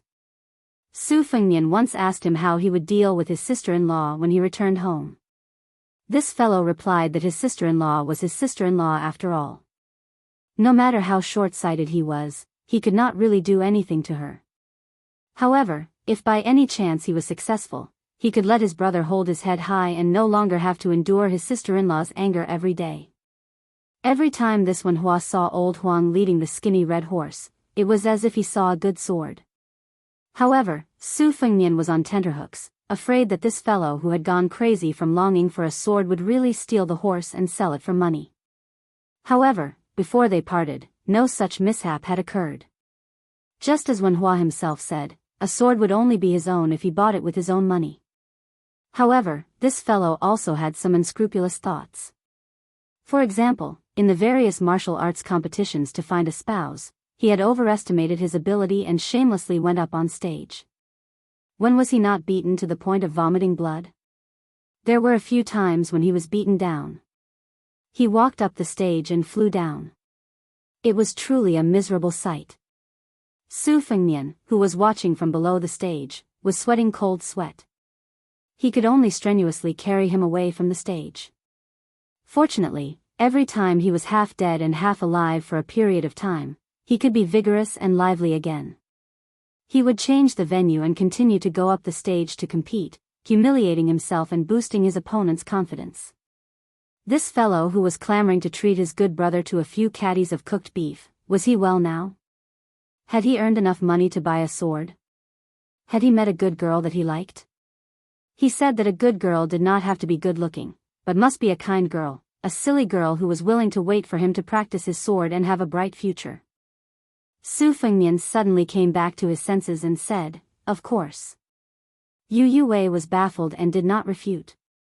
How could she stop His Highness, who had grown up in a mountain of gold and silver and had never been afraid of spending money on nothing, when he said he wanted to reward her? Besides, why should she stop him? When she was still the #1 courtesan in Liangzhou, she had heard the young courtesans say that although many dandy young masters spent lavishly in the brothels as if they were from the top aristocratic families, in reality, they were just competing to save face. When they returned home, they would be beaten by their fathers. Moreover, they were often even colder and stingier to the servants by their side. In comparison, Yu Yue preferred this His Royal Highness, who was willing to spend a fortune on anyone. The evil servants of the prince's mansion were willing to fight to the death for His Royal Highness, acting as accomplices to the evildoer. However, Yu Yue had privately heard a secret that when Su Fengnian was in danger and was about to be assassinated, several evil servants did not hesitate to use their bodies to block the sword. They faced death one after another without fear.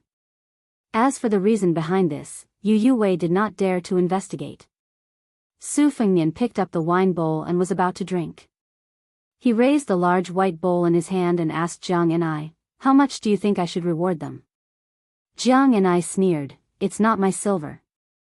If you want to reward them, go ahead. Even 1,000 gold is fine." Su Fengmian said self-mockingly, "I didn't bring that much, and I can't bear to. It's better to be frugal when going out." "All right, round it up and give them 1,000 taels." Su Fengmian snapped his fingers.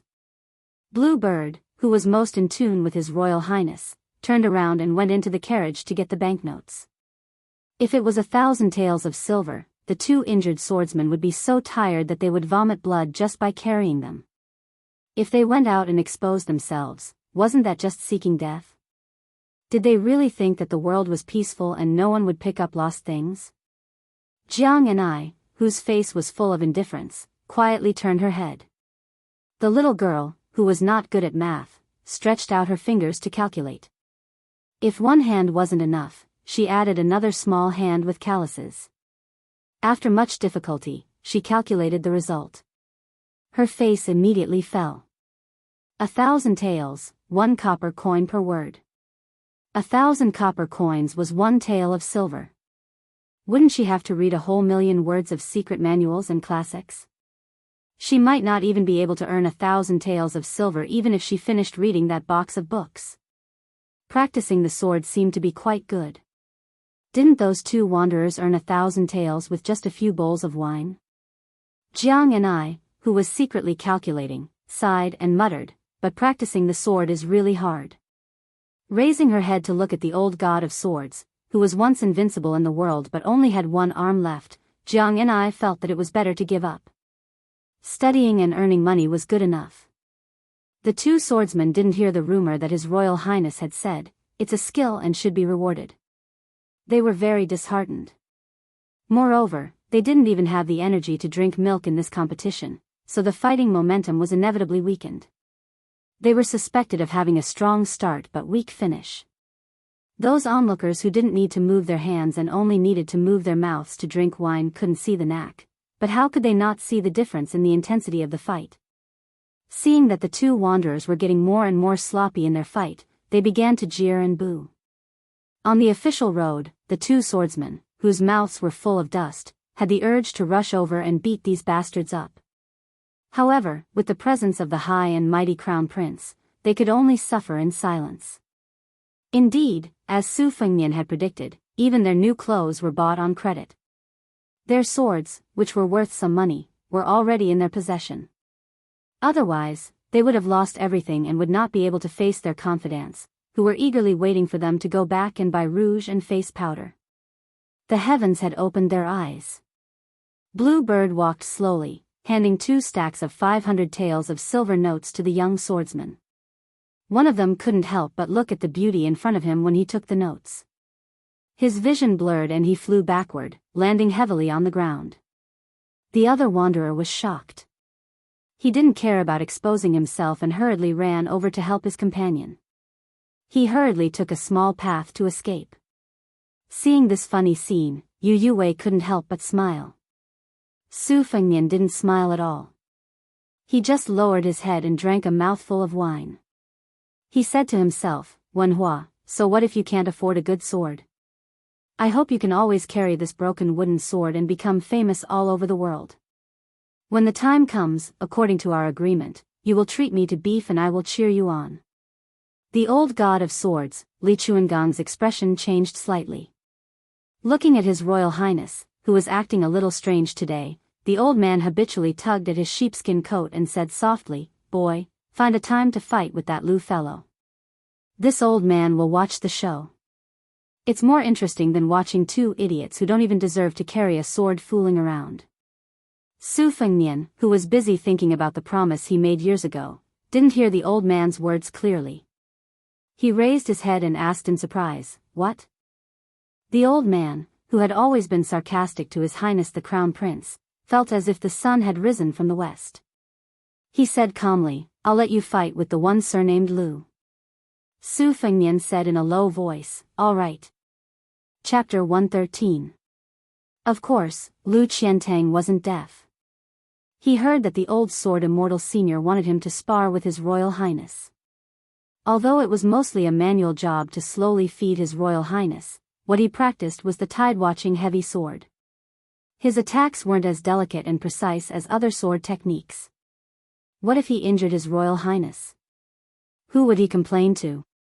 Looking for the Pillar State, who was known for being protective of his own people, would be courting death. Talking to His Royal Highness about the principle that swords and sabers have no eyes? No matter how he looked at it, this His Royal Highness didn't seem like a master who was easy to talk to. Who knows, he might even be made to suffer along the way. Lu Qiantang lamented in his heart. Forget it, I'll just deal with whatever comes my way. When the time comes, I'll just have to go all out. At worst, I'll just stand there and let His Royal Highness hack at me a few times. Xu Xiu, who had been told to get lost by Su Fengnian during the battle with the red-armored man, smiled. How about it? This time, it's your turn to be defeated, Lu Qiantang. You just had to learn swordsmanship. This old lady wants to see how you're going to deal with this. Xu Xiu lightly spat on herself. What old lady? This little girl is still young. How many girls in the world can still be as beautiful as me when they reach the age of 30? Pinching her face, her skin could even drip water.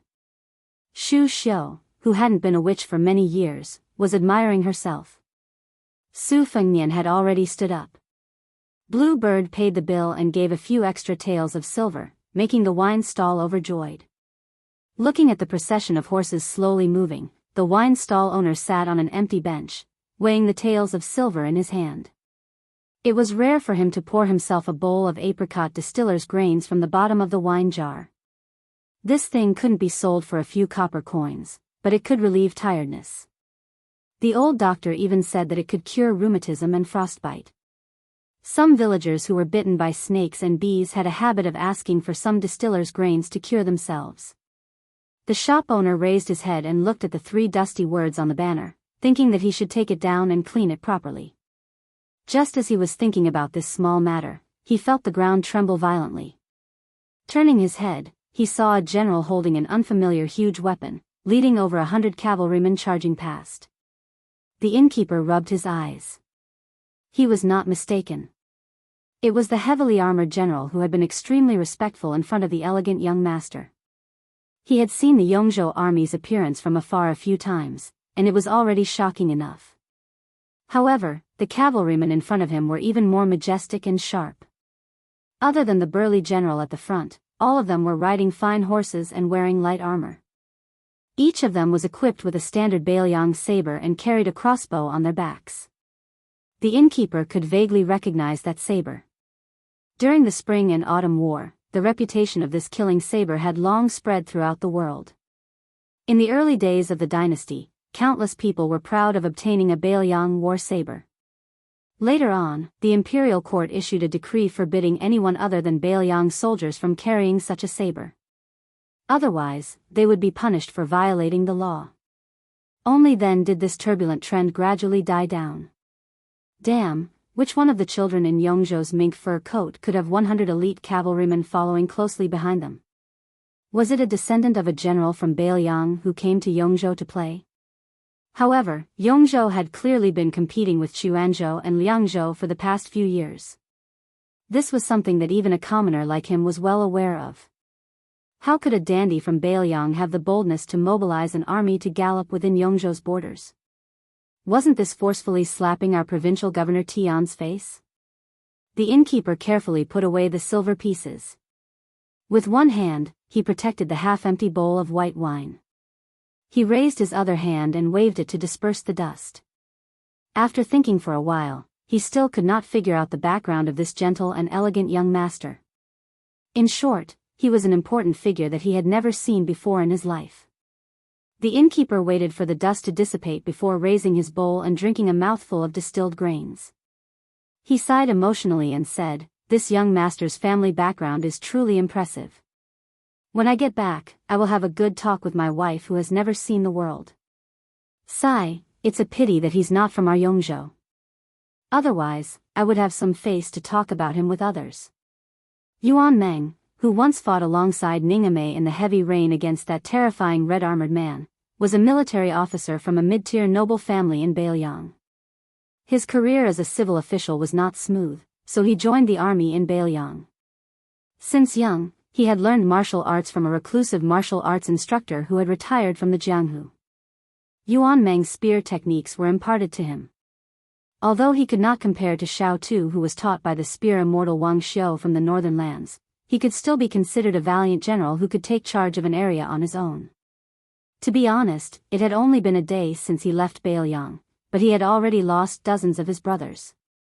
This made Yuan Meng, who viewed his soldiers as his own hands and feet, so angry that he wanted to vomit blood. What was even more depressing was that he could not show this grievance on his face. He did not dare to speak irresponsibly to His Royal Highness. The funny thing was that Yuan Meng and Great Halberd Ningame's military rank were actually the same, secondary rank 6, a position that was neither high nor low. However, Yuan Meng was sincerely convinced by General Ning. Bailiang's 4 fangs were obviously inferior to de Zhugua's 6 foster sons. However, in the Bailiang army, the 6 leading generals held high positions and power, so it was inevitable that they would not be able to reach them. The 4 fangs tiger generals, on the other hand, were easier to see with their own eyes. On the battlefield at the border, they could be seen during celebrations and drinking. In Yuan Meng's opinion, General Ning was the most trusted of the 4 fangs. Every time he broke through enemy lines, he would lead the troops, just like de Zhugua. When he returned to his tent, he was amiable and approachable. He was much easier to get along with than Dian Xiongzhao, who had a bad temper and was prone to whiplash. Especially in the small Heian County, General Ning used his halberd to knock down the Eastern Forbidden City's deputy commandant who did not have eyes. This was the valiant general of Bailiang. Ningame suddenly raised his halberd and stopped his horse. He turned around and laughed loudly at all the light cavalry.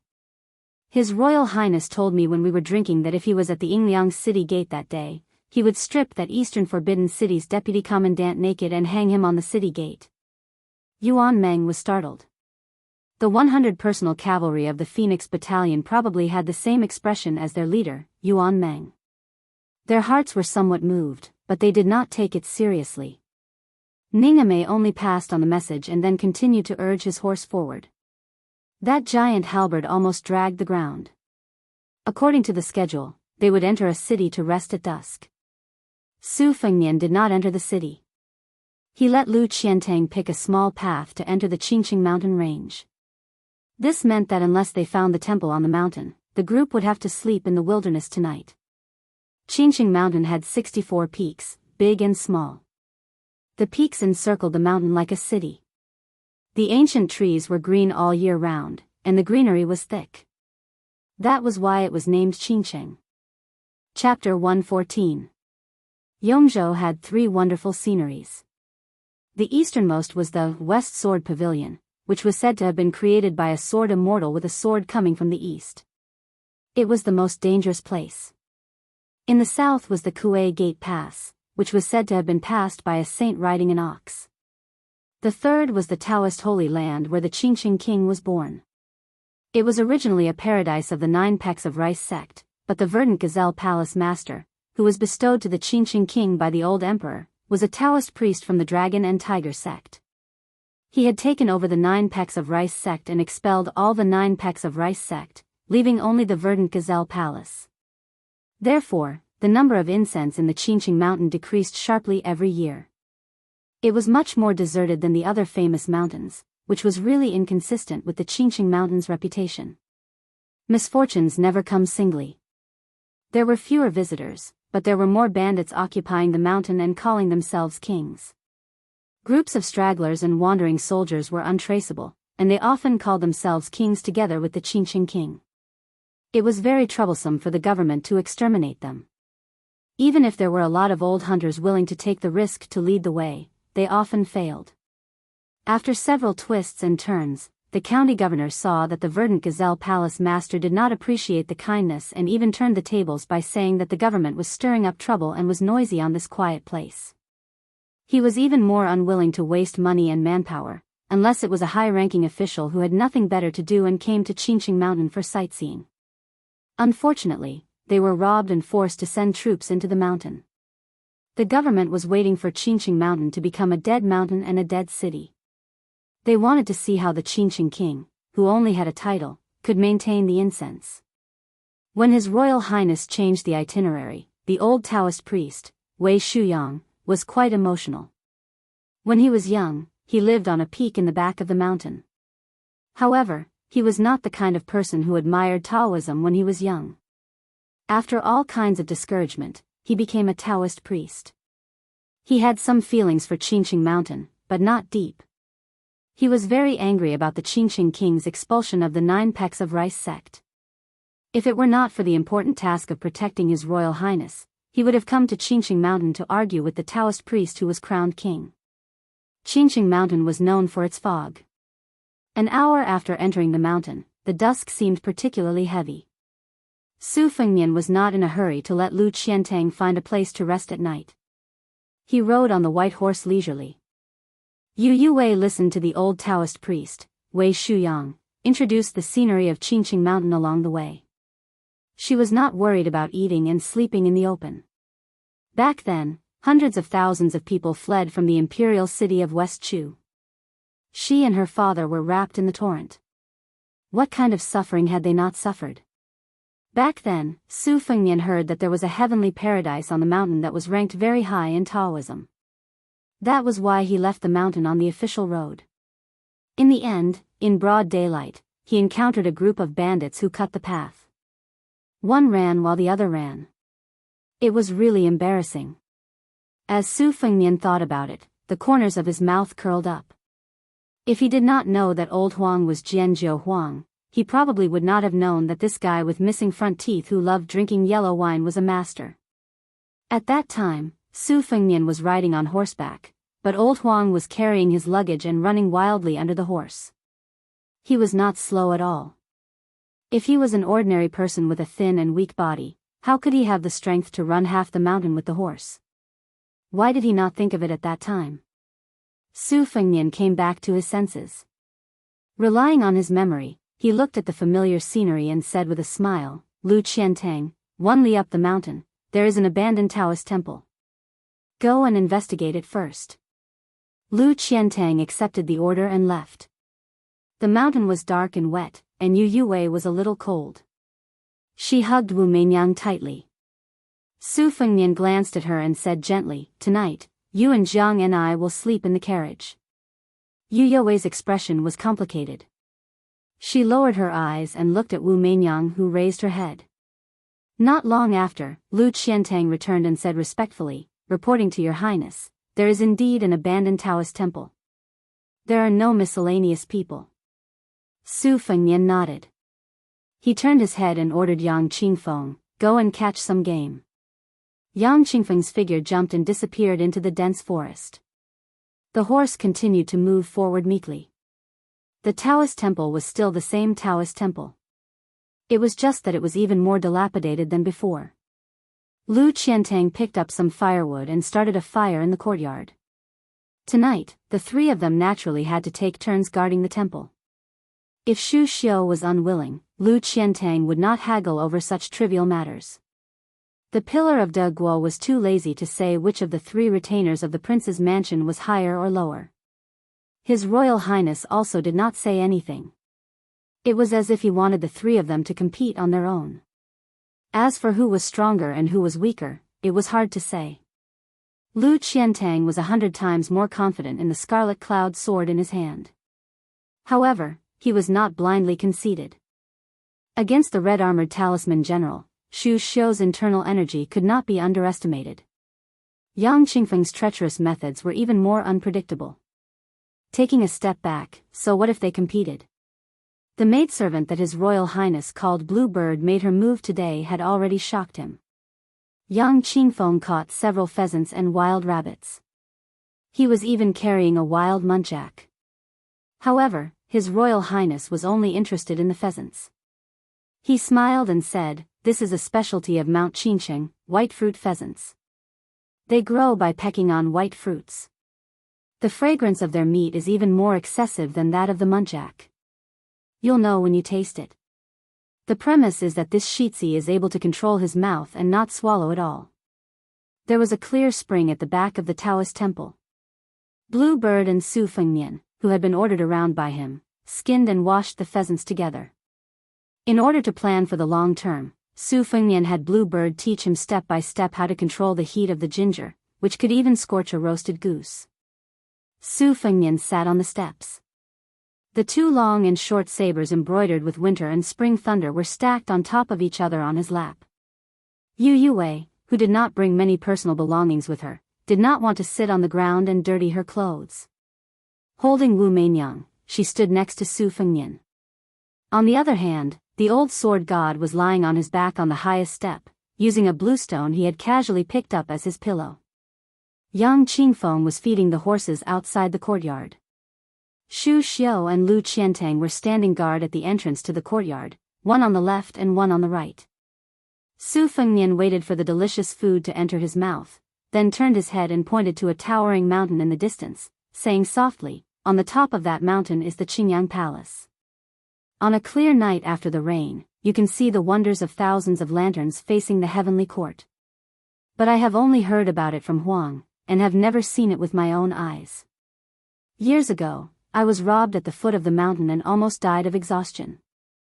In a panic, I rode a horse into a forest path and was knocked down by a low-hanging branch. So I was tied up and brought here with Huang. Fortunately, it was a close call, but a blessing in disguise, and I tasted half of a white fruit chicken. It seems that I was merciful enough to give Huang, who suffered with me, a drumstick, or half a drumstick. In short, he was so grateful that he was crying and snot. I laughed to death." Yu Yue, however, saw that His Royal Highness, who had laughed to death, did not laugh at all. Chapter 115. While they were eating, Su Fengnian and Wei Shuyang each talked about some strange anecdotes of Mount Qincheng.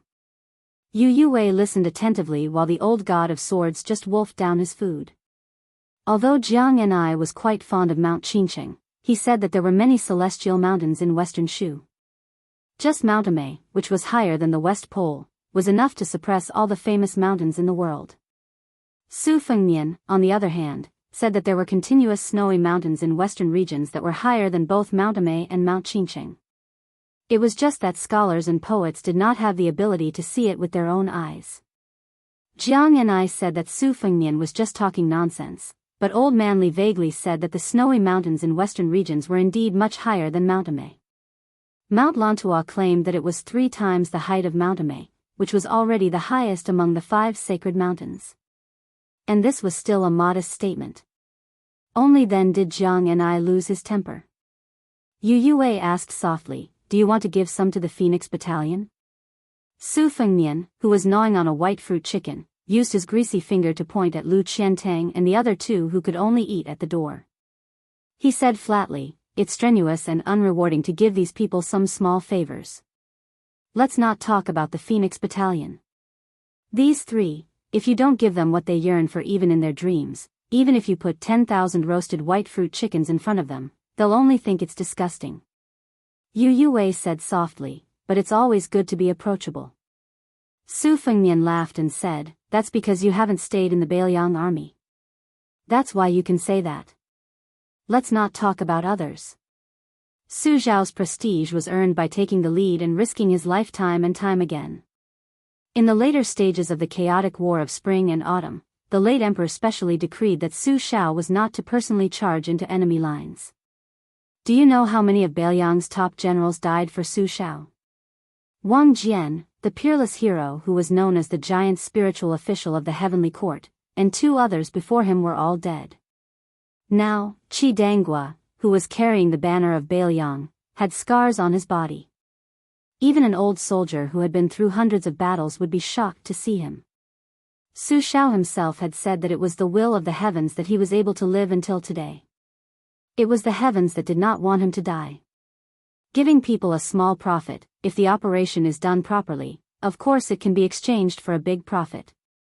But no matter what, it can't be exchanged for people's death and loyalty. Whether it's Jianghu martial artists like Lu Qiantang, or the Bailiang elites like the Phoenix Battalion, if I want them to give their lives to me. Hey, it's still too early. Yu Yue, who was squatting in front of the bonfire and warming herself up, felt a chill for no reason. His Royal Highness hadn't even exchanged a few words with them, and he was already thinking about how to cheat them of their lives in the future. As if he had guessed Yu Yue's thoughts, Su Fengnian said self-mockingly, "Do you think they're idiots? If I say, hey, take out your lives, will they really obediently hand it over?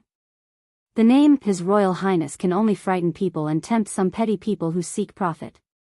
If I'm an empty bag of idiots, in the end, at most I'll just be a prodigal hedonist. Yu Yue, there's no harm in telling you something you don't know. Just now when we went up the mountain and looked down from above, did we see any torches from the cavalry on the small path at night? I don't think so, because the Phoenix Battalion's light cavalry was the best in both night and field battles in the Bailiang army. The martial arts books said that cavalry had 10 victories, 9 defeats, and 8 losses. Logically speaking, the dense forest was the cavalry's place of defeat. But if anyone really thought that the 100 Phoenix Battalion soldiers couldn't stop 3 paces after going up the mountain, then they were purely looking for trouble. The Phoenix Battalion's warhorses went from horse identification, breeding, feeding, training, then to horseshoes, stirrups, saddles, and armor, and finally to choosing a formation with the same jumping speed, diligently riding, archery, and matchmaking between men and horses. There couldn't be any mistakes in every step. When a warhorse died in battle, it wasn't allowed to be eaten. It could only be cut off its ears and hooves to report to the horse supervisor. Those who violated the rules would be severely punished by military law.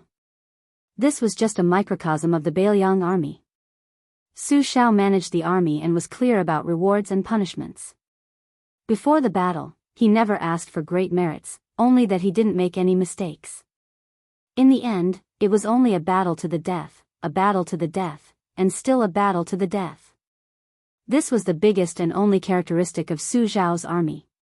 Even he, the great general, dared to take the lead, so how could the 300,000 cavalry not be afraid of defeat, and not refuse to fight to the death? The 4 great generals of the spring and autumn period, it seemed that another 4 appeared a few years ago. Who could be like Su Shao, who could make the lowest level of soldiers willing to fight to the death? Yu Yue, tell me again, is it good or bad for me to take a leisurely stroll around the famed mountains with a beauty like you and take the time to give a little favor to the Phoenix Battalion? Yu Yue was so shocked that she couldn't speak. Su Fengnian wiped his hands on Yu Yue's clothes and said with a smile, "Don't feel bad. In a few days, when we reach the big cities in the county, we'll change out of our old clothes. Also, when did you tear off the ribbon that was tied to your chest? Such a magnificent scenery, yet you want to hide it. Why do you think it's too big and that sword dance won't look good? Wrong, it's big. Only sword dance will have spirit. With each wave, won't the domineering sword intent come out? No matter how beautiful a woman is, she will feel ashamed of her inferiority when she sees you. What I say under the bed is the truth." Perhaps it was because His Royal Highness had jumped too much when he spoke. Yu Yue didn't run away bashfully for a while. She just hugged Wu Meinyang and stared blankly. The old god of swords laughed exaggeratedly and said, "These words have a bit of wisdom. This old man is very pleasing to the ears." Jiang and I unconsciously sneaked a glance at Yu Yue's tightly wrapped, full breasts. Then he lowered his head to look at himself. He seemed to be somewhat discouraged. Lu Qiantang entered the courtyard and said softly, "Your Highness, there's an enemy attack. There are more than 30 people, but they're all bandits in the forest." As long as His Royal Highness gave the order, Lu Qiantang could make these bandits, who had found the King of Hell, die without knowing how. Su Fengnian smiled and said, "Let them all in." Lu Qiantang and Yang Qingfeng, who looks more like a ghost than a ghost, don't show yourselves. Be careful not to scare them. Yang Qingfeng can go inform Ningame to stay put and wait for orders. Shu Xiu, you stay behind. More than 10 burly men noisily rushed into the courtyard. The remaining half could only squeeze at the door and look around. They had all followed the light of the fire. Nowadays, it was rare for them to encounter a big fat sheep. There were very few pilgrims, but today's group simply made them laugh. They widened their eyes and looked over. They almost all swallowed their saliva at the same time. The young nobleman sitting on the steps in the middle looked like the son of an official. At the very least, he was a child from Yongzhou. As for the disheveled old man and the old Taoist who were lying down and eating meat, they didn't pay any attention to them. However, the remaining people were all stunning beauties. The plump lady holding the white cat had a very good figure. Even a fairy couldn't compare to her. The little girl dressed as a servant girl who was roasting meat had an even more beautiful face. Her legs were closed together in an alluring manner, leaving no gap. Young chick. In front of him stood an older lady who looked like a vixen. What was a scholar saying? That's right, charming. At the door, the men who were slightly weaker, so they waved flags and shouted battle cries instead of rushing to kill and rob, were about to go crazy. They pushed and shoved with all their strength. The shorter ones began to jump around, hoping to take a few more glances. How could such a beautiful and delicate lady withstand a few rounds from the first and second masters? Would it be their turn to have a taste? The three people in the courtyard had never been lucky enough to see her in their entire lives, let alone touch or even press her down. If the masters of the house took her as their mistresses, wouldn't they be done for? If it weren't for the nobleman from a rich family, the ox-nosed Taoist priest, and the skinny old man who wore a sheepskin fur coat, they would have thought that a fairy had descended to the mortal world. The first master, who was holding a pair of rusty xianhua axes, sneered and said, "Don't you know the Yinyang Pavilion on Mount Qingcheng?" Su Fengnian looked ignorant and said, "I know. Under the pavilion is the world of the living, and under the pavilion is the world of the dead. The climate is completely different.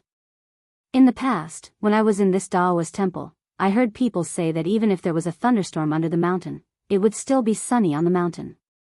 The second master was a wretched man who looked like a monkey and was even skinnier than the old god of swords. He was born to be irritable. He jumped forward and reached out to touch Shu Xiu's chest with his dirty claws. Poor Shu Xiu didn't know His Royal Highness's intention. She could only pretend to be frightened and took 2 small steps back, just in time to avoid the monkey's vomiting hand. Unfortunately, Shu Xian was the outsider with the least status in this courtyard. She was so close to them that not only did she smell the sweat of this group of bandits and barbarians, she also smelled the terrifying armpit odor of that skinny monkey. Looking at His Highness the Heir Apparent, Shu Xian felt a little helpless. She could only hope that His Highness the Heir Apparent would stop playing with cats and monkeys as soon as possible. She was really unwilling to stand in the same courtyard as them. She did not lose some of the witchcraft that she had to be proficient in as a witch in her previous life, so it was really easy for her to deal with them until they wished they were dead. She threw some of the specially bred 5 poisons into their abdomen, nibbling away at their internal organs bit by bit, or reversing their meridians until their entire body boiled and exploded. Weren't their minds filled with obscenity? She had a kind of aphrodisiac with her, but she did not use it on them as a kind of bodhisattva. Instead, she threw it to wild beasts like the Bear King and the Monkey King. Su Fengnian hugged Yu Yue and rubbed his stubbled chin on her smooth cheek. He asked with a smile, "Then are you robbers?" When this naive question came out, even Jiang and I felt embarrassed. Chapter 116. Su Fengnian looked at Auntie Shu, who was trying her best to suppress her killing intent and pretended to be shy and flustered. She was an old lady in her 30s, so it was not wrong to call her auntie, right? Su Fengnian did not kill according to her wishes. He still held Yu Yue's small waist, which was soft and smooth to the touch. In terms of waist slender, Jiang and I was not inferior to Yu Yue in his arms. However, Su Fengnian was lucky enough to see Yu Yue's chest on the bed. In comparison, her small waist seemed to be very small. Su Fengnian just pointed at Shu Xiu and teased, "Heroes, if I hand over this beauty and let you love her, will you let us go?" The headmaster, who was holding 2 xianhua axes and wearing a tiger fur coat, glanced at Shu Xiu. Usually, with such a rare beauty in front of him, everything would be easy to deal with.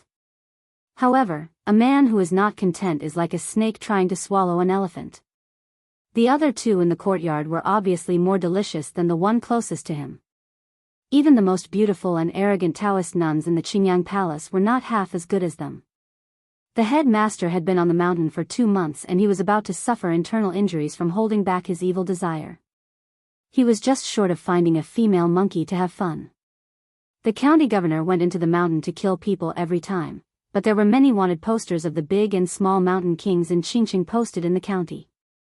He was one of them, so he could only risk being beheaded and occasionally disguise himself as a villager to relieve his lust in the city. Therefore, the first master, who could not wait to tear apart the girl's clothes to reveal their fair skin, spat out a mouthful of thick phlegm and viciously cut the girl holding the white cat. He loved this girl the most. Although the face of the female servant who was roasting meat was more beautiful, she was still a girl. She still needed to have more meat to withstand the whip of the big axe under her grandfather's crotch. The first master, who shared the good fortune, pointed at Yu Wei with an axe, turned his head and said with a smile, "This one belongs to me. No one can touch her. As for the rest, do as you see fit. Remember, don't torture her to death. Wash her clean and send her to my room." The third master was a down-and-out scholar. He had a bellyful of evil tricks. In the beginning, he had tricked a girl to use the pretense of burning incense in Mount Qingqing to force himself on her in a sparsely populated place. Although he was careful, there was a careless mistake and he bumped into this group of bandits. He immediately sent the girl to his mouth with both hands. In a fit of anger, he became a bandit and gave advice to the 2 masters. Later, the girl could not bear to be humiliated one after another and hanged herself to death. Because he had not played enough, he was so angry that he did not even let go of the corpse. Taking advantage of the warm body, he tossed and turned for the time it took to burn a stick of incense. Even the first master and second master were endlessly impressed. In a moment of happiness, they made him the third master.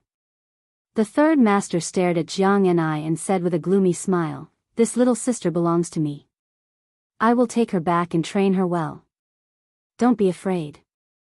I am a cultured person who has studied. I know how to dote on people."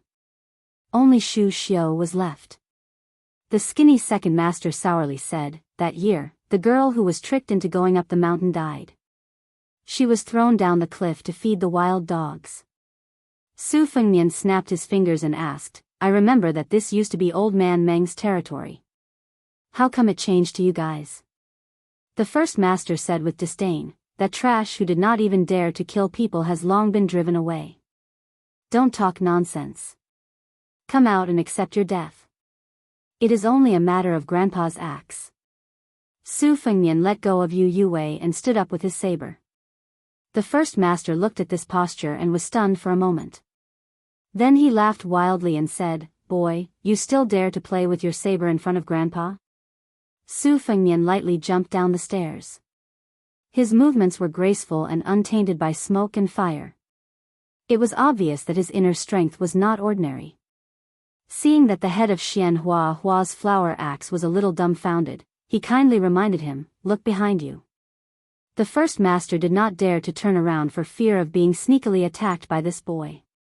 He only turned his head and took a quick glance. What? Other than the second master and the third master, why was there only an unfamiliar girl in green standing? Why were all the brothers lying on the ground? The girl in green, who was more graceful than a handsome scholar, was holding a strong brother by the neck and hanging him in the air. These brothers were all pinched to death like this? The expressionless girl in green loosened her grip, and the dead brother fell limply to the ground without making a sound. Shu Xiu, who had been waiting for this moment until the end of time, shot out a kick. She did not hit the skinny second master's body. Instead, she saw the skinny second master's body being hit by a huge force. He bent like a bow and then flew out with a bang. His whole body was embedded in the wall. A circle of blood spread out evenly on the wall. It was like a mosquito that was slapped to death. After killing him with one kick, Shu Xiu reached out and combed her black hair behind her ear. She sneered and said, "Even if I hit you, I don't want to dirty you." The first master's Xianhua hatchet trembled violently in his hand. He did not dare to retreat. The girl in green looked like a female Yama who killed people without batting an eye. And the one who killed the second master, her internal energy that could kill people without touching was extremely terrifying. He did not dare to go forward. The old Taoist priest, who had always been calm and composed, looked like an old immortal of Mount Qingqing now. As for the elegant young master who made him jealous and hated him, was he also a difficult person to deal with? Could it be that he was going to die here today? With a thud, the third master, who was the most proficient in judging the situation, knelt on the ground and cried for his father and mother, begging for mercy. Su Fengnian only asked a question that confused people: Old Meng and his people are dead? The first master, whose life was hanging by a thread, quickly bowed and said, No, I have been friends with Old Meng for more than 10 years. I just asked him to change his territory with me. Chapter 117. Su Fengnian made an "oh" sound, as if a burden had been lifted from his shoulders. He instructed, Lu Qiantang, take these two out. Be quick about it. Their howling and wailing in the middle of the night is like a ghost. Also, Yang Qingfeng, you know a lot of unorthodox methods. I'll leave these corpses to you. Remember to move them further away and sleep beside the pile of corpses. I'm afraid that someone will be on tenterhooks for the whole night and won't have the energy to study and earn money the next day. Seeing the corpses, Jiang and I, who had already hidden behind the old god of swords, turned pale and did not have the time to refute. When Yu Wei was still Lu Qiantang, she was indifferent to life and death. Naturally, she was much calmer than Jiang and I. Su Fengnian did not even look at Lu Qiantang as he left the courtyard with one person in each hand. He only said to Blue Bird, bring me a brush and ink, then follow me out. I have some things to draw. Grandpa Wei, I'll have to trouble you to accompany me to the Yinyang Pavilion with a wide view. The old Taoist priest Wei Shuyang stroked his beard and smiled. His Royal Highness is too polite. Coincidentally, I also missed that pavilion. When I followed my master to Mount Qingqing to cultivate when I was young, I rested there. Blue Bird and the old Taoist priest each held a torch as they led the way. Su Fengnian held a knife of high-quality rice paper that he had squeezed out from Jin Sanlang. The brush in Blue Bird's hand was not the same as usual. It was the hardest and sharpest brush in Guangdong's Liaowei.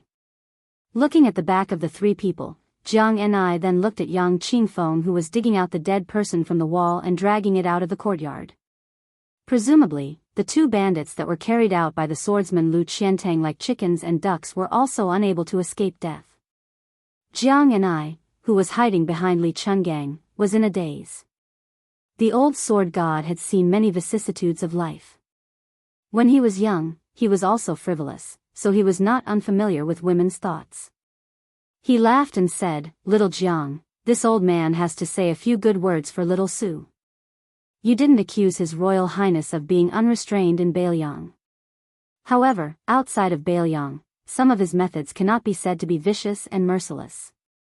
Today, these 30 people could be killed or not, it was all up to little Su. In the end, this old man guessed that it was the little bandit Old Meng who had yet to show himself. Jiang and I made a lukewarm sound of "oh." The old sword god smiled and said, Little Jiang, do you want to know why that little brat took the brush and ink out? If you roast another white fruit chicken for this old man will tell you. Jiang and I said unhappily, I don't want to know. Old Manly was someone who could not hide his words. With great difficulty, he swallowed the words that were at the tip of his tongue and said, Let's not talk about it. Otherwise, you will be frightened by this little brat's shrewdness and won't dare to practice the sword. Yinyang Pavilion. With this as the boundary, below the mountain was the world of the living, and above the mountain was the world of the dead. It made sense. Wouldn't those bandits who had barged into the courtyard become lonely souls in the world of the dead? Su Fengnian took a wooden board made by Blue Bird and sat down cross-legged. He spread the rice paper on top of it. Blue Bird wanted to grind the ink, so Wei Shuyang held 2 torches to light the way. With the help of the moonlight, he looked at the Qingqing mountain range in the distance. Qingqing mountain was very outstanding in the history of Taoism. It was the location of the 5th paradise, which was more advanced than the ancestral courts of the 2 great orthodoxies, Mount Longhu and Mount Wudong. The Taoist temple in the mountain was hidden in the green mountains and clear waters. The architecture was most compatible with the heavenly way. There was once a poem written by immortal Qingyuan that said, "I only love the peak of the father-in-law mountain, the steps of the pill ladder are close to the netherworld." The main peak, Qingyang Peak, and the secondary peak, Tianzuan Peak, were opposite each other. There was an iron chain bridge that hung horizontally. Yellow cranes soared and the sea of clouds rolled. It was indeed a rare scenery in the world. Wei Shuyang had once mustered up his courage to walk across the iron chain bridge. It took him a full hour to walk. When he finally reached Tianzuan Peak, his legs were weak and his clothes were soaked. Wei Shuyang looked down and praised sincerely, "His Royal Highness has a good memory." Su Fengnian concentrated on painting the mountains, rivers, and topography of Beiliang in detail. He was even more accurate than the senior officials of the geography department. Even a knowledgeable old man like Wei Shuyang was dumbfounded. His Royal Highness painted for an hour and changed more than 10 sheets of rice paper. Finally, he painted Mount Qingcheng.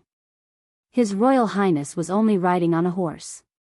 He didn't look at the scenery, but the shape of the mountains was even clearer than that of an old Taoist who had been cultivating in Mount Qingcheng for nearly 10 years. It was especially suitable for him to paint with fine hairs.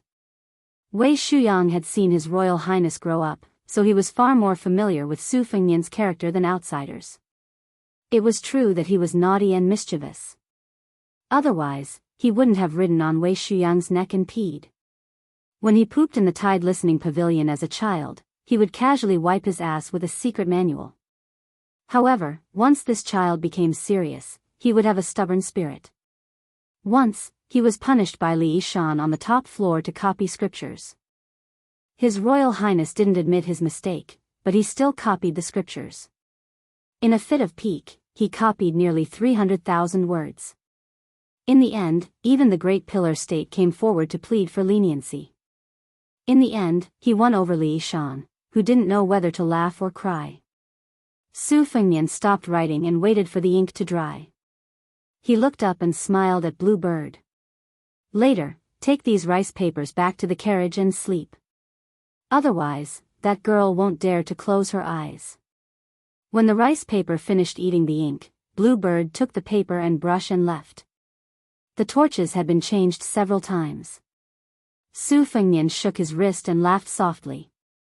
"Grandpa Wei, don't let anyone know that I'm drawing this." The old Taoist nodded. "Of course. His Royal Highness has a beautiful heart. I've seen it and kept it in my heart. I won't say anything." Su Fengnian looked at the highest peak of Mount Qingcheng in the distance and said self-deprecatingly, "His Royal Highness has a rotten heart." "What kind of beautiful heart does he have?" Wei Shuyang laughed. "His Royal Highness is too modest." Su Fengnian closed his eyes and faced the beautiful mountains. He folded his blade on his knees and formed the Huangting incantation with 2 fingers. He silently entered a meditative state. Wei Shuyang didn't sleep the whole night. He just sat quietly and observed His Royal Highness's mysterious phenomenon. There was a purple aura coming from the east between his eyebrows. The closer it was to dawn, the more the red date mark between Su Fengnian's eyebrows turned from dark red to light purple. When the first rays of the morning sun shone on his body, Su Fengnian slowly opened his eyes and turned to look at Wei Shuyang apologetically. Wei Shuyang stroked his white beard and shook his head. "I'm looking forward to His Royal Highness going to Longhu." Chapter 118. Today's reward was very generous. Disciple, Ming Che, and Zhou Zhaoqin, thank you for your support along the way. Su Fengnian took a deep breath of the mountain forest and felt refreshed. He joked, "Grandpa Wei, are there really immortals who eat clouds and drink dew?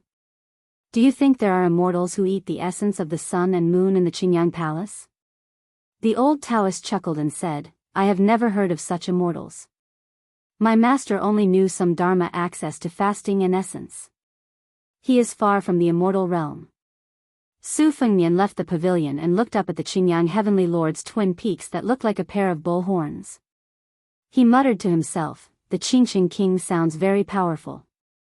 The Taoist master of Mount Longhu is only a state teacher who is in charge of all Taoism. Mount Wudang is even more pitiful. The Wudang sect leader is nothing, but there is someone who occupies a mountain and calls himself king. Wei Shuyang smiled but did not say anything.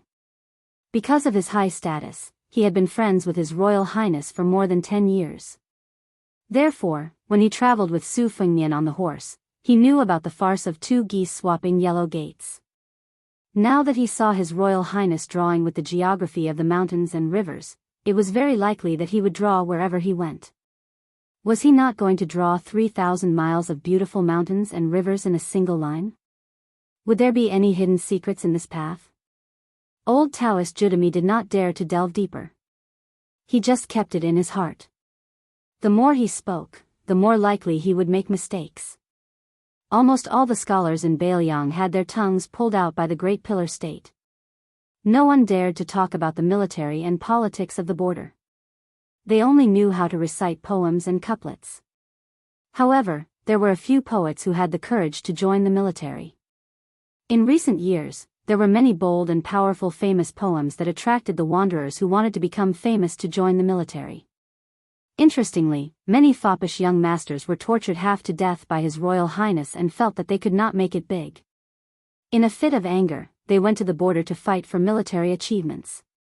At least there was no His Royal Highness to suppress them at the border. In the Taoist temple, Su Fengnian saw the haggard Jiang Enai with red and swollen eyes. He could not help but smile. This girl's courage was not worth mentioning. Her only magnificent feat in this life was to kill him, right? Yu Yue slept much more soundly.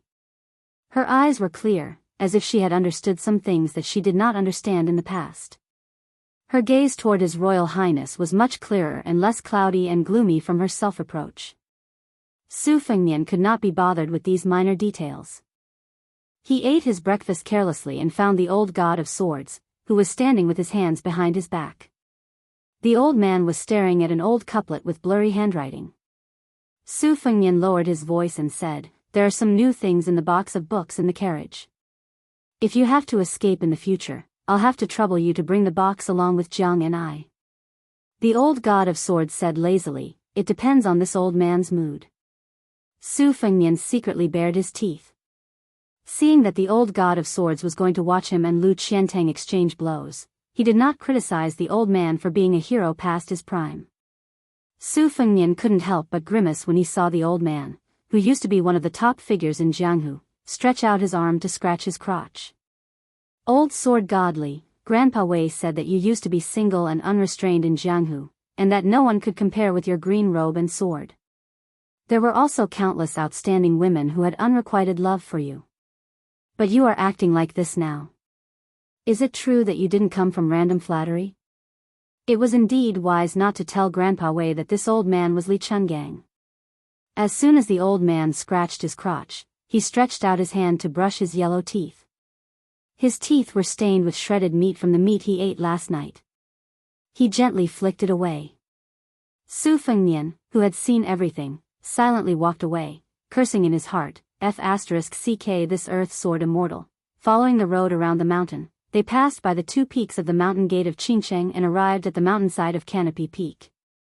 From the 2 sides of the dense forest came a burst of noise mixed with cursing and pushing. The sturdy Lv Qiantang stopped his horse and squinted his eyes to look.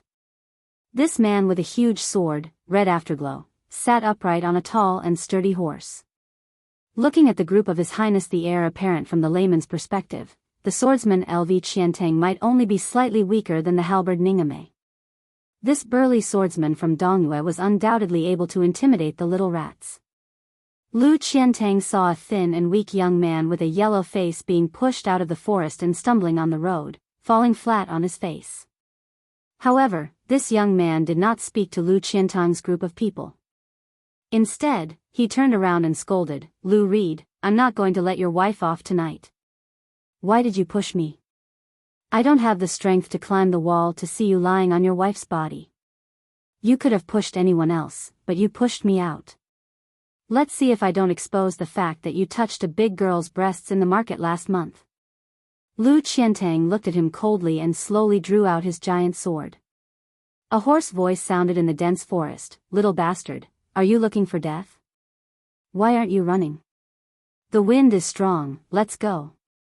It seemed that this group of robbers was much weaker than those from last night, but their eyesight was much better.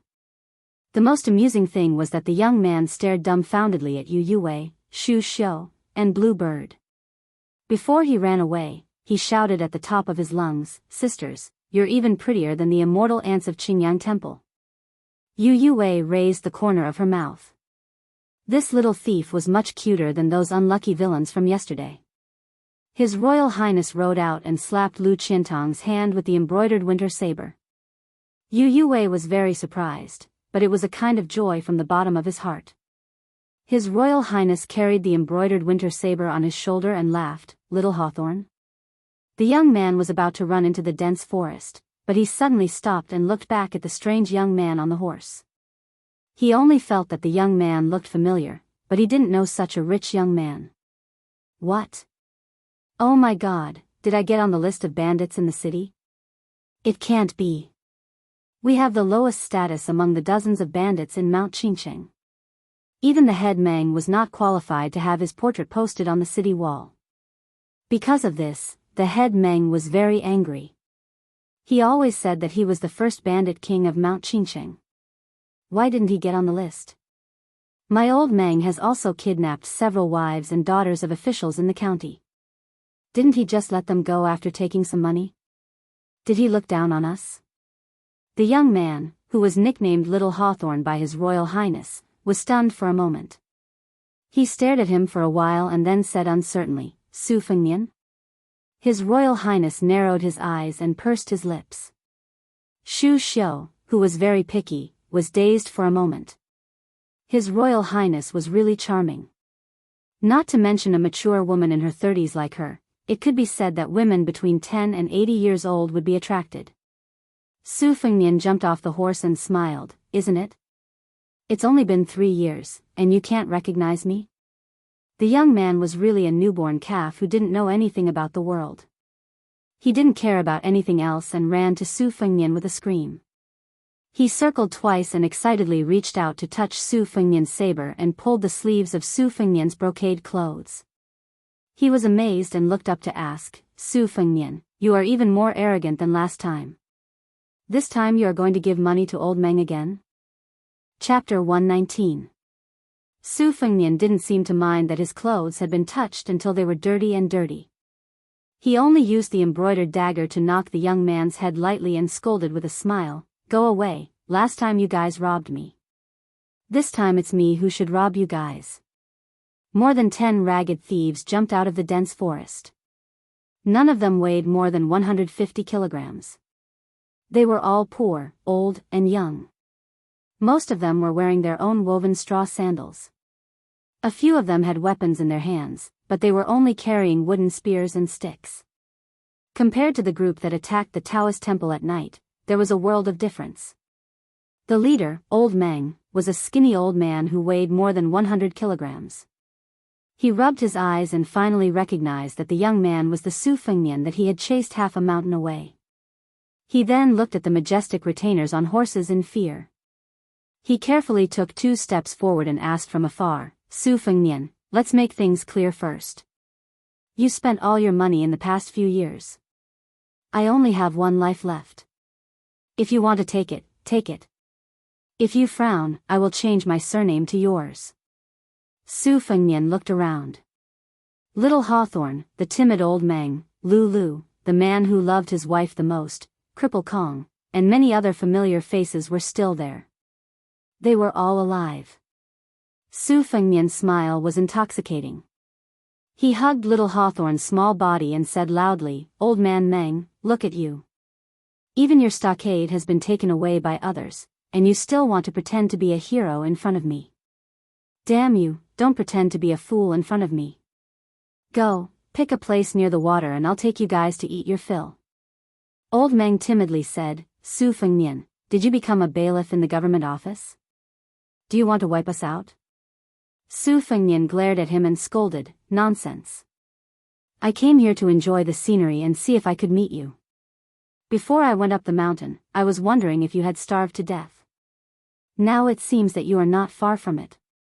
You're the first master, and I feel ashamed for you.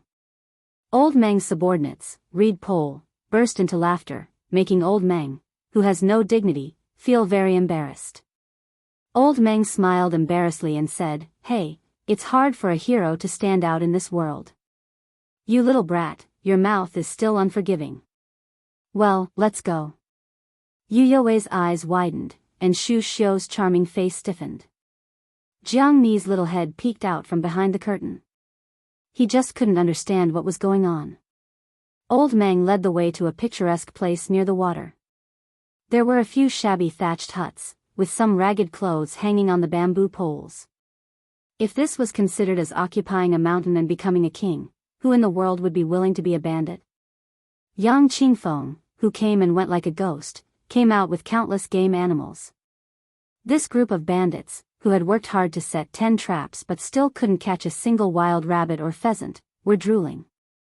Su Fengnian sat on a stone by the stream. Little Hawthorne lay behind him and hugged Su Fengnian's neck, ignoring Old Meng's enthusiasm. Su Fengnian teased, "Well, Old Meng, you're the leading hero of Mount Qingcheng. What are you afraid of? Little Hawthorne is braver than you." Little Hawthorne laughed happily and said, "I told Old Meng to give me the position of the first master. How could he be willing to do that? He insisted on waiting for a few more years." Su Fengnian nodded and said with a smile, "He was lying to you. Did you really believe him? Why don't you come down the mountain with me? I'll take you to eat fish and meat every day." Little Hawthorne secretly turned to look at a few fairy sisters not far away and said, "Forget it. I grew up on this mountain. If I leave, Old Meng will die of grief." "But Su Fengnian, who are those sisters to you? They're so pretty. They're much prettier than little Kay, from Lu Wei's family." A young girl of 12 or 13 years old put her hands on her hips and said angrily, "What did you say, stupid Hawthorne?" Su Fengnian turned to look and said in surprise, "Little Kay, you're all big girls now. Come, stand closer and let Brother Su take a closer look." Little Hawthorne secretly told Su Fengnian, "Kay, likes you a lot. I've heard her talking in her sleep a few times." The little girl, whose skin was tanned by the sun, blushed. She must have accidentally seen Yu Yue and the other girls and felt a little inferior and timid. She just stood far away and did not dare to get close to Su Fengnian. When she was young, Brother Su taught her to play a little tune with a leaf. She learned it for a long time and now she had mastered it. When there was no one around, she would secretly play it a few times. He used to make a promise that he would come and see her when she grew up. Su Fengnian finally tricked the shy little Kay, to sit beside him. They ate Old Meng's best smoked and roasted game together. The little girl had really grown up. She knew how to chew slowly without showing her teeth. Su Fengnian saw that Old Meng's eyes were blank and full of fear. He frowned and asked, "Is there something on your mind, Old Meng? Tell me about it." Old Meng squeezed out a smile and shook his head. Little Hawthorne, who was chewing on a wild munch, could not hold back her words. Her eyes turned red and she said sadly, "Su Fengnian, we owe them money. If we can't pay them back, they will take Kay away. The last time they came, they tore down our house and said that if we can't pay them back in 2 days, they will make Kay their maid." Su Fengnian smiled and said, "It's okay, I'll help you pay them back. When you robbed me in the past, you said that I was one of the wealthiest young masters in the world. It wasn't a lie." Old Meng said softly, "It's no use. We owe them more than 20 taels of silver. Furthermore, they are not after the money. They just want to take Kay away. You know that daughters are more precious than anything else in the mountains. Lu and I have discussed it. At most, we will fight with our lives on the line. When the time comes, we will let little Hawthorne take Kay and escape down the mountain. Old bones like us won't be able to move, and we don't want to leave either. After all, we have been here for more than 20 years. We can't bear to leave. We are just waiting for the day when we die on the mountain. Su Fengnian, Old Meng knows that you have some silver and I appreciate your kindness. However, those people are not kind people. They kill and burn without blinking. I don't know how many girls have been harmed by them. After you finish eating, you should leave quickly. It's best if you don't even want to stay on Mount Qingcheng.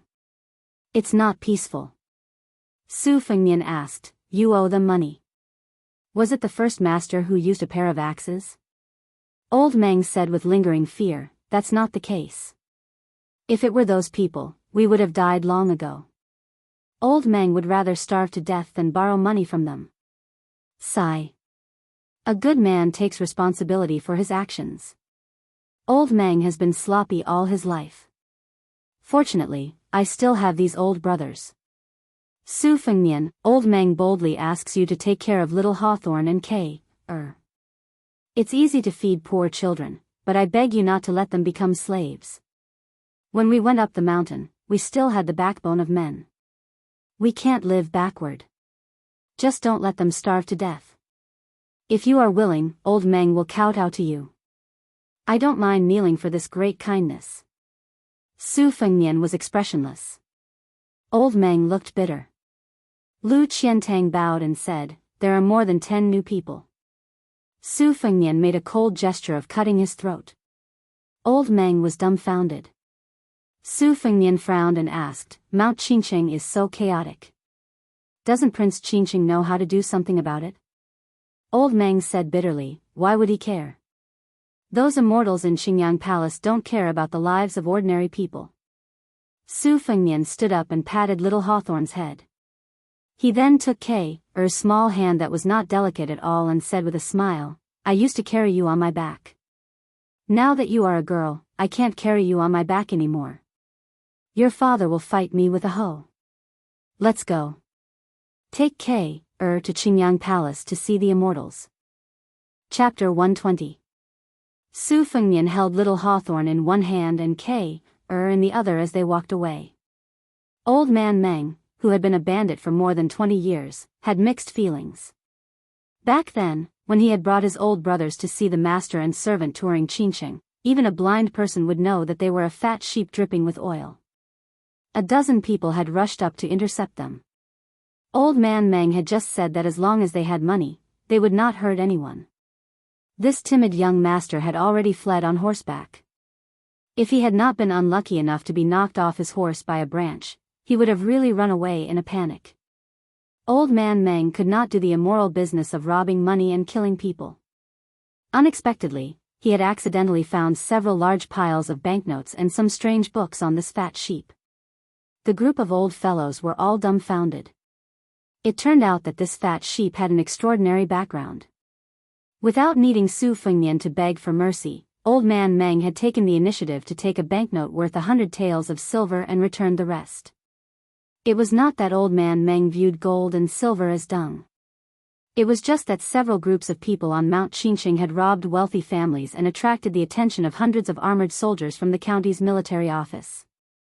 Those who were unlucky had their lairs smashed, while those who were luckier had not been able to sleep soundly. Old Man Meng did not want to drag his group of brothers to the downtown area to be beheaded in public. After a while, they had gathered in the Taoist temple to eat some roasted game. The fat sheep and the grassland bandits had unexpectedly become familiar with each other. This fellow was not very courageous, but his skin was really as thick as a city wall. He had shamelessly stayed with them for half a day and was addicted to eating and drinking. Every day, he would lie about how he was a rich young master from Bailiang. Who would believe him? Did he think that he was the son of a noble family just because he had a few thousand taels of silver? Our Old Man Meng has seen the world. Later on, Old Man Meng kicked him down the mountain. We are doing a job with our heads hanging on our belts. What if we implicate the two good people, master and servant, in the process? This fellow had a good conscience.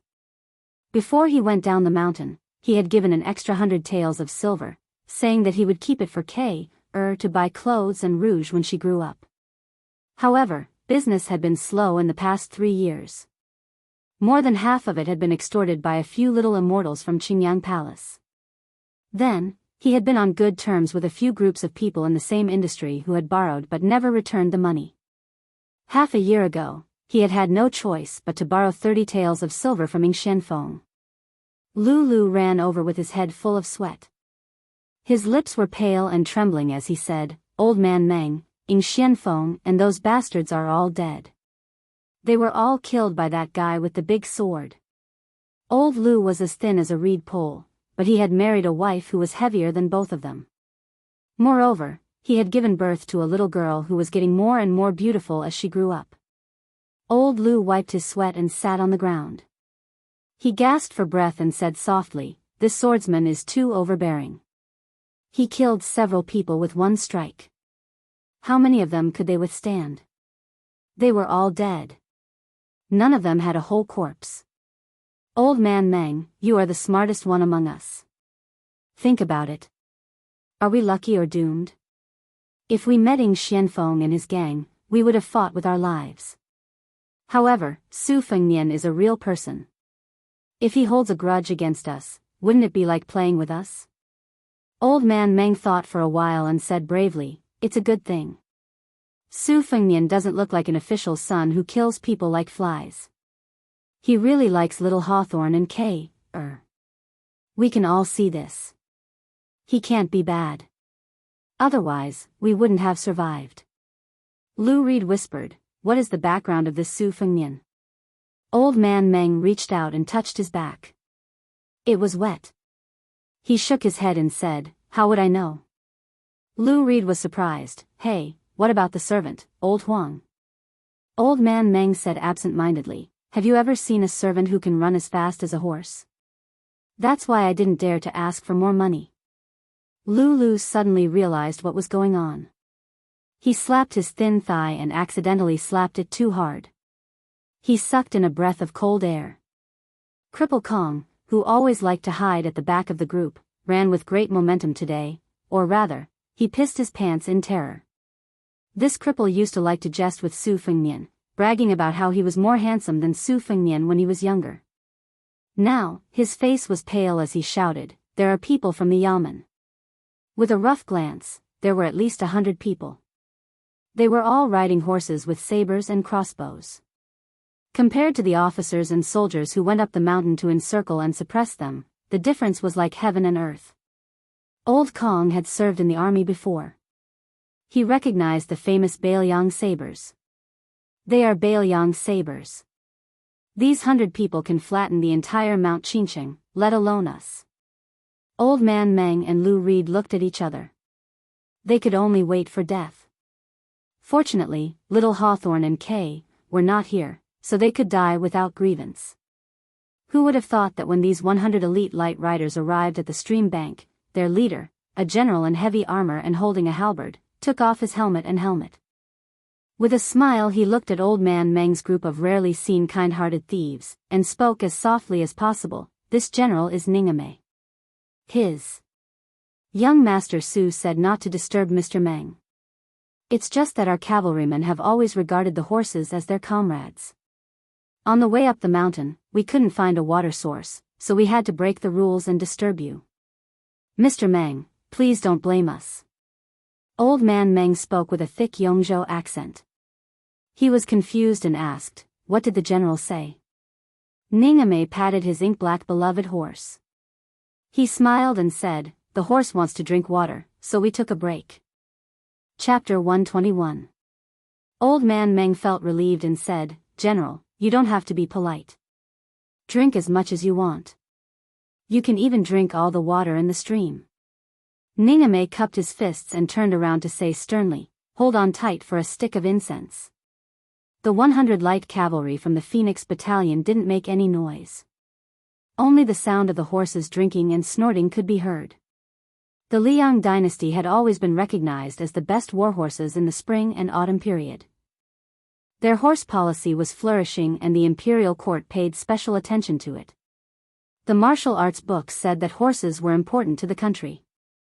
The other countries in the spring and autumn period either didn't pay attention or didn't have large pastures like West Chu. Northern Liang claimed to have 300,000 iron cavalry. Every war horse had to be recorded in detail from the moment it was born. There were almost complicated and harsh military rules and regulations. Anyone who cut off the horse's food was guilty of the same crime as cutting off the soldiers' rations. They weren't allowed to ride horses to hunt outside of war. If they let someone ride them, they would be whipped 100 times. If they threw away the stirrup or saddle, they would be whipped 100 times. Ningame led 100 light cavalry out and had to strictly follow the most basic marching rules. They had to rest every 10 li and brush the horses' noses and mouths. They had to feed every 30 li. In Bailiang, anyone who lost their horse in battle would be executed. They would be rewarded for fighting to the death and injuring their horses. The Bailiang cavalry was the best in the world. It wasn't announced by the mouths of scholars, but by the horses trampling over the 6 countries and half of Jianghu. Cripple Kong, who had once done odd jobs in a drill ground in Yongzhou, had claimed to have joined the army before. He raised his voice and asked carefully, "General, are you from Bailiang?" Ningame smiled and said, "I'm not a general, but we are from Bailiang." Cripple Kong gave him a thumbs up and said, "Bailiang cavalry, there's nothing to say. When I was in the Yongzhou army, I heard a lot about the achievements of Bailiang's 300,000 iron cavalry. Today, I've finally seen it with my own eyes." Ningame smiled and didn't say anything. Cripple Kong squatted on the side and observed carefully. These 100 Bailiang cavalry were much stronger than the Yongzhou army. He estimated that 3 Yongzhou soldiers against 1 Bailiang would be difficult. Ningame waited for the warhorses to finish drinking and put their armor back on and shouted, "Get on the horses." More than 100 light cavalry mounted their horses. Their movements were exactly the same, as smooth as flowing water. Old Man Meng and the others were dumbfounded. They only felt that this group of Northern Liang cavalrymen had a strong murderous aura just by mounting their horses. If they charged, who would dare to stop them? Lulu watched as the Northern Liang light cavalry left in an orderly manner. He clicked his tongue and said, "Old Man Meng, I'm convinced. You're right.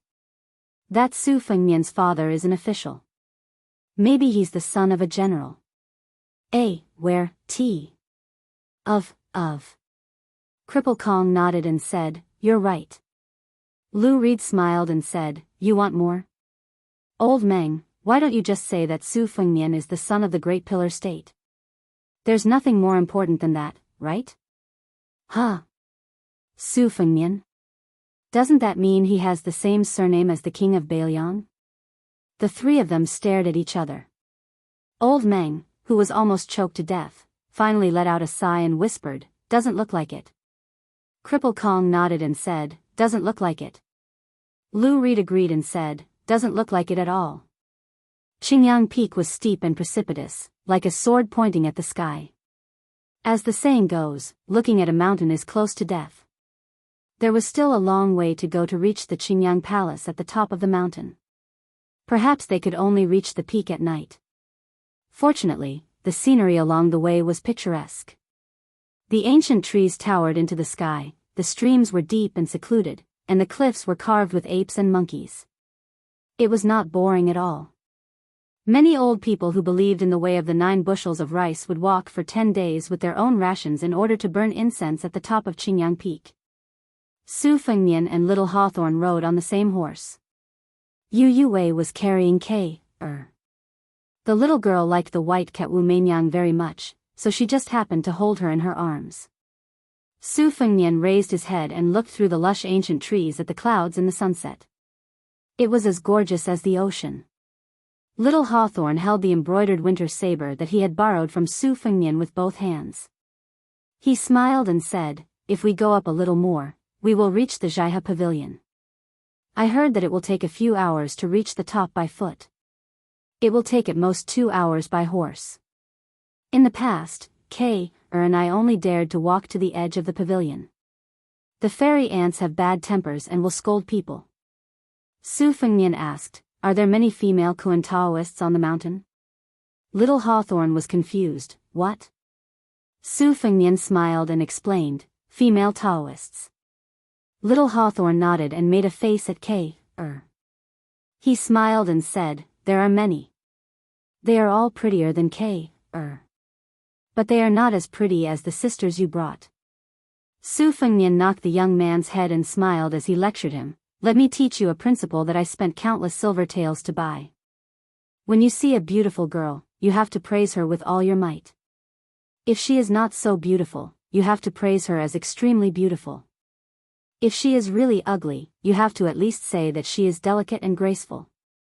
Little Hawthorne looked embarrassed and said honestly, I can't learn this. Look at how black Kay is. I always say that she is as white as a piece of charcoal. Su Fengnian laughed and said, aren't you asking for a beating? Yu You's lips curled up as she touched the little braids of the girl in her arms. Kay also snickered. She did not care who Su Fengnian was. She only remembered that Su Fengnian was the one who taught her how to blow the leaf whistle. He said that he would come to see her and would even take her to the Qingyang temple to see the fairies. Chapter 122. Su Fengnian and his entourage got down from their horses to rest, but they did not even see a single pheasant. Instead, there were 6 or 7 female Kuan-Dao Taoist crowns surrounding a young man with an imposing appearance. He was wearing a Taoist robe, holding a Shenshao-style peachwood sword with a fragrant wooden body. On his head was a much-criticized Xiaoyao headband decorated with a cloud pattern. Behind the hat, there were 2 long sword head streamers, which swayed when he moved. However, the elderly Great Jinren and old Taoist priests all agreed that it was not dignified. Not every young Taoist priest had the courage to wear it. The female Taoist crowns were beautiful and delicate, making the young Taoist priest even more unrestrained. This handsome Taoist priest reclined on the bench in the pavilion, while several female Taoist crowns beside him were peeling off green goat chestnuts and putting them into his mouth. If such an immortal mansion was seen by old Meng and his gang of thieves, wouldn't it be the demeanor of an immortal? When the young Taoist priest of Qingyang Palace saw Xu Xiu, he was delighted at first, but when he saw Yu Yue with a white cat and white dress, he was stunned. When he saw Jiang and I who jumped down from the carriage, he could not hide the amazement in his eyes. He gently pushed away the female Taoist crowns, stood up, hung the peachwood sword on his waist, and took the lead to walk out of the Zhokrane pavilion. He bowed elegantly and politely to the end. After raising his head, he stood still and looked at Su Fengnian with a smile, slowly saying, Qingyang Palace's little Taoist Wu Shizhen. Su Fengnian would not give this Taoist priest a chance to boast. He let Lu Qiantang open the way and went straight to the Zhokrane pavilion. He rudely interrupted, Wu Shizhen. Who is Prince of Qingqing Wu Lingsu to you? Those female Taoist priests originally had a good impression of Su Fengnian. In terms of appearance, His Highness the Crown Prince, who was not like Su Xiao but was 80% similar to the princess consort, was a rare combination of a man and a woman. If it weren't for the past 4 years of travel and the sharpening of the knife, which wiped off a lot of cosmetics, he would be more pleasing to women. Of course, compared to Wu Shizhen, he was more presentable. Although Su Fengnian's physique was stronger now, he was not as sharp and feminine as before, but his yin qi was more vigorous. So far, he was only inferior to Bai Hu Er's face. Although the female Taoist priests of Qingyang Palace were surprised by the handsomeness of the rich and luxurious man in front of them, they had been with Wu Shizhen for a long time and were used to speaking in a refined manner. They could not stand Su Fengnian's straightforwardness. Their faces immediately darkened. Where did this playboy come from? How dare he call Prince of Qingqing's name directly? Wu Shizhen glanced at Lu Qiantang and Xu Xiu who were standing in a triangular formation. He could only see that Xu Xiu was a female fox with a soft body and charm on the inside. However, Lu Qiantang's red cloud sword seemed to be heavier than 10 peachwood swords added together. Wu Shizhen did not panic at all. He still greeted with a smile and calmly said, Palace Master is my father. Su Fengnian sneered, then you have a powerful father. Prince of Qingqing. It sounds impressive. In our dynasty, there are only 2 princes with different surnames. You have reincarnated well. The female Taoist priests were all furious. They whispered and cursed. Obviously, they were annoyed by Su Fengnian's words. Wu Shizhen was indeed the son of Prince of Qingqing. He just chuckled and said, judging from your accent, you are from Liangzhou? Su Fengnian nodded arrogantly. He was a playboy who claimed to be second in Bailiang, and no one dared to claim to be third, let alone first. He did not need to put in any effort to pretend. He naturally had a domineering arrogance that made people's scalps numb. He pointed at Wu Shizhen, who had been smiling obsequiously, and said arrogantly, "My father is not much worse than Prince of Qingcheng. He is a general with a commander's seal. Over the years, he has accumulated a large amount of wealth. I feel that there is too much gold and silver in the house. I heard that there are immortals in Mount Qingcheng, so I want to see if I can buy some longevity methods and live 100 more years. If I can succeed, I can even move 100 kilograms of gold to Qingyang Palace, let alone 1,000,000 taels of silver. At the very least, I can go to Qingyang Palace and get some good books on the art of sex. You, Taoist priest Wu Shizhen, since you are the son of Wu Lingsu who was crowned as king, take me to Qingyang Palace at the top of the mountain. If your father does not have the ability to be king, I will tear down your Qingyang Palace." Wu Shizhen squinted at Wei Shuyang, who was dressed in Taoist robes of 9 pecks of rice. He said, "Please follow me up the mountain. I am not boasting, but there are some unique Taoist books in Qingyang Palace that seek longevity. Since you have brought the old Taoist immortal of 9 pecks of rice, you will know at a glance." Su Fengnian said arrogantly, "Then why don't you hurry up and lead the way? If I am satisfied, all the gold and silver will be yours." Wu Shizhen led a group of furious Qingyang Palace female Taoist priests on foot. He abandoned the bamboo recliner in the corner of the crane pavilion. Su Fengnian, who was riding on the horse, knocked Wu Shizhen's head with the scabbard of embroidered winter and asked, "Wu Shizhen, tell me how your father is an immortal." Chapter 123. Wu Shizhen was already drenched in sweat. He panted as he replied, "My father was originally a hermit at Mount Longhu's alchemy cliff. Later, he achieved great success in alchemy and went down the mountain to pray for help. He met Heavenly Lord Wang at the Yangtze River. Heavenly Lord Wang saw that my father's Tao heart was pure, so he gave him the great Tao of divine lightning, which could enslave 36 ghosts and gods. He then went to the 22nd grotto heaven of the Whitewater Hound Taoist sect and helped an old woman who was seriously ill. Only then did he know that she was the mother of lightning. He gave my father the divine firmament 5 lightnings heavenly book, which could summon thunder and lightning with a wave of his hand. My father received the mandate of heaven and was enlightened. He saw ghosts and gods, chanted spells, and commanded thunder and lightning to chase after evil demons. He was fortunate enough to be summoned by His Majesty, who was very pleased and conferred him the title of Prince of Qingcheng. Su Fengnian was a little shocked. Although Wu Shizhen was panting like a bull, he was very familiar with his speech. It was obvious that he had recited it countless times. Wei Shuyang smiled slightly and did not comment. As a Taoist priest, how could he not know about the legends of immortals? For example, Mount Longhu and Mount Wudong, other than the founding ancestors, they also needed to borrow the power of ghosts and gods to strengthen their reputation. How could any heavenly master or sect master meet an immortal when he went out?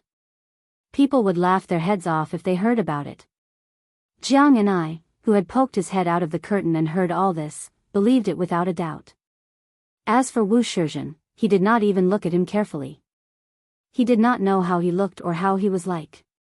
The old god of swords, Li Chungang, lowered his head and smelled the smell of his feet. He seemed to be disgusted by his own stench. He raised his head and waved his hand. "Don't listen to the nonsense of this overindulgent Taoist. It's all lies." Jiang and I was very respectful toward immortals and Buddhas. He said nervously, "Don't talk nonsense. We're not far from Qingyang Palace. Be careful of lightning." The old man laughed. "So what if it does? This old man will shatter it with one sword." Jiang and I, who was on tenterhooks, said angrily, "Will you die if you don't brag? Will you die?" The old man laughed. "Don't worry, listen. Su Fengnian, that brat. How would he let this little Taoist priest's endless bragging?" As expected, Su Fengnian was like a reckless and ignorant hothead who came from a wealthy family. He exposed the truth and slapped his face hard. "Who knows if your old man, Wu Lingsu, has met that fire master or lightning goddess? Wu Lingsu can boast however he wants. But I heard that Wu Lingsu came up with a book called Xinxiao's Spiritual Treasure Sutra, wanting to cut ties with Mount Longhu and Jingyi School and establish his own sect in Mount Qingqing, a place with good feng shui. However, there were very few followers. Later, someone recommended Wu Lingsu, saying that your father's Taoist skills were sparse, but his bedroom skills were superb. So, he was called to the palace by His Majesty. Your father was also tactful. He gave him elixirs and secret manuals, and even flattered him. He said that there were 9 clouds in the sky, and Xinxiao was the highest. The head of Xinxiao was the eldest son of the Jade Emperor, who was the reincarnation of the current emperor. His flattery was a bit good, but it was said that several Taoist ancestral halls in Mount Longhu and Wudang all scolded your father, Wu Lingsu, as Great Ox Wu. Even Prince Qingqing, who occupied the 6th grotto heaven, didn't dare to say a few words back. He's a king, after all. How did he do it? Yu Wei burst into laughter. Wei Shuyang was very cooperative with His Royal Highness. He pretended to be careful and nervous, and softly corrected him, young master, Mount Qingqing is the 5th grotto heaven. Su Fengnian snorted, isn't the 5th and 6th grotto heaven about the same? Wu Shizhen's expression stiffened, but he still maintained a stiff smile. There was no anger, no irritation. He reached out to stop a female Taoist nun from wiping his sweat. He wiped his own sweat and looked ahead. The roof of the palace could already be vaguely seen. Wu Shizhen, who had never been angered since birth, raised his head and smiled, young master, we're almost at the Qingyang Palace. Then, he instructed one of the slightly older Taoist nun, Qing Shui, walk faster. First, go to the Qingyang Palace and tell them that we have an important guest. The nun twisted her alluring waist and hurried away. Wu Shizhen glanced at Yu Wei, who was holding an ugly girl, from the corner of his eyes. Su Fengnian looked indifferent on the surface. He thought that this young Taoist's composure was quite good. Was he really that determined to shut the door and beat the dog? After all, the Qingyang Palace was not the Bailiang army. After being an immortal in Mount Qingqing for so long, they really thought of themselves as impenetrable immortals. They just didn't know that there were 100 light cavalry at the foot of the mountain. Su Fengnian saw the front hall of the Qingyang Palace from afar. He squinted his eyes and said, Wu Shizhen, does anyone call you Little Bull Wu? Wu Shizhen might have endured a lifetime of hardship, so he didn't mind enduring a little longer. In his heart, he had already scolded this ignorant son of Bailiang 100 times. He was just waiting to enter the Qingyang Palace to teach this guy a lesson. Since he could already see the Qingyang Palace with his father in charge, Wu Shizhen's smile became even brighter. He raised his head and said, Little Bull Wu?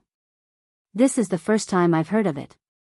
Su Fengnian pointed at Shu Xiu in front of him with embroidered clothes. He laughed with Wu Shizhen and said, if there's really a superior bedroom technique that can catch my eye, do you see? This woman is proficient in the art of seduction. She's a little old, but she's familiar with it. I guarantee that a Taoist like you will only envy mandarin ducks and not immortals. I don't mind giving Aunt Shu to you. We hit it off, and I'm never a stingy person. Shu Xiu's delicate body trembled obviously. Wu Shizhen glanced at Shu Xiu's back. She was indeed a much more beautiful woman than the Taoist women in the palace. Looking at the curve of her body touching the saddle, she was really round. You just entered my Qingyang Palace. You called my father, the Prince of Qingqing, Wu Lingsu, Big Cow Skin Wu, and called me Little Cow Skin Wu. Is one stunner enough? What about the rest? It wasn't easy for Su Fengnian to finally see Wu Shizhen's smug look, and he was somewhat impressed. Wang Shizhen's patience and disguise were much better than most of the hedonistic sons of Northern Liang. Su Fengnian said to himself, well, let's enter the Qingyang Palace first. Chapter 124. Wu Shizhen pricked up his ears but still couldn't hear Su Fengnian's mutterings. Seeing a large number of Taoists pouring out of the Qingyang Palace, he was suddenly filled with pride. He quickened his pace and distanced himself from Su Fengnian, who was carrying 2 blades. Only then did he point to a stone tablet outside the palace and chuckle. On it are the words Duke and Marquis dismount. It was bestowed by His Majesty the Emperor. Su Fengnian glanced at it and recognized the handwriting. It was indeed written by the Emperor. It was the same as the Tide Listening Pavilion's 9 dragons plaque. It was standard, but there was no charm. Su Fengnian ignored him and urged his horse up the palace. The horse stepped on the white jade steps, the sound of hooves exceptionally crisp. Wei Shuyang followed closely behind. Lu Qiantang and the other 2 followed suit. Especially Lu Qiantang, he was extremely pleased. Duke and Marquis dismount? I, Lu Qiantang, can turn a blind eye to a commoner of a fallen country. Xu Xiu, who was almost handed over to the Qingyang Palace by His Royal Highness, had an ugly expression. The sound of the horse's hooves was particularly heavy. Wu Shizhen didn't stop them. This most gentlemanly son of the Qinqing prince tidied up his headscarf and robe and slowly walked up the steps. All the masters of the Qingyang Palace poured out, no less than 50 people. His father, Wu Lingsu, established the Shenshao sect, which was a glorious start to a sect. In addition, he was conferred the title of king. Although all the Taoists of 9 bushels of rice were driven out, he still attracted many capable people who came because of his fame. Finally, 36 people formed the Shenshao sword formation. Once the formation was activated, the 36 swords whistled and thundered. When he was young, he saw countless old Taoists of 9 bushels of rice from Mount Qinqing come to the Qingyang Palace to reason. They were all defeated by the Yuxiao sword formation, which only had 18 people at that time. Now the Qingyang Palace was unparalleled in Mount Qinqing. The Yuxiao sword formation was said to be invincible against those below the 2nd rank, and the Shenshao sword formation could even contend against those below the 1st rank. Wu Shizhen wasn't a frog in a well. He knew that there was a gap between these 2 sword formations and the 3 great sword formations, which had been famous for hundreds of years. However, could this group of people in front of him withstand it? The brawny man with the big sword was a little tricky to deal with. The bodyguard with snow-white hands might also have some strange skills. As for Taoist priest Mi, who was closest to the young master, Wu Shizhen had never taken him seriously. Wu Shizhen, who was confident of victory, was in a difficult position. Translator, Transin editor, Transin translator, Transin editor, Transin translator, Transin editor, Transin translator, Transin editor, Transin translator, Transin editor, Transin translator, Transin editor, Transin translator, Transin editor, Transin translator, Transin editor, Transin translator, Transin editor, Transin translator, Transin editor, Transin translator, Transin editor, Transin translator, Transin editor, Transin translator, Transin editor, Transin translator, Transin editor, Transin. Why would Wu Shizhen care about the annual offering of a few hundred taels of silver? These 2 female Taoists were a pair of aunts and nieces. At first, they resisted in every way possible, but after tasting the feeling of cultivating with a sheep and a goat, they were very obedient. Being happy immortals in the Qingyang Palace was much more pleasant and relaxing than being ordinary people at the foot of the mountain. Which secular woman didn't want to be able to retain her youth? His father said that even the imperial concubines couldn't avoid it. There were many ways to distinguish between people and horses. Wu Shizhen only chose the one he was most interested in, which was how to identify dual cultivations, tripod furnaces. He could tell at a glance that this tripod furnace's quality was very good. The one who was ridiculed by Aunt Shu was top grade. The maid in green who drove the carriage and the beautiful maid who only poked her head out once were top grade. The charming woman riding the horse with the black girl in her arms was celestials, that made people drool. She was second celestials, Lotus Bodhisattva. Wu Shizhen was tempted. He wasn't troubled by this Bailiang's retainer Xiongjin. He didn't care which Bailiang general's descendant he was. He had the ability to bring thousands of cavalry to Qinqing, but Yongzhou, which General Gu Jiantang had built into an iron bucket, wouldn't allow Bailiang's soldiers to cross half of the province.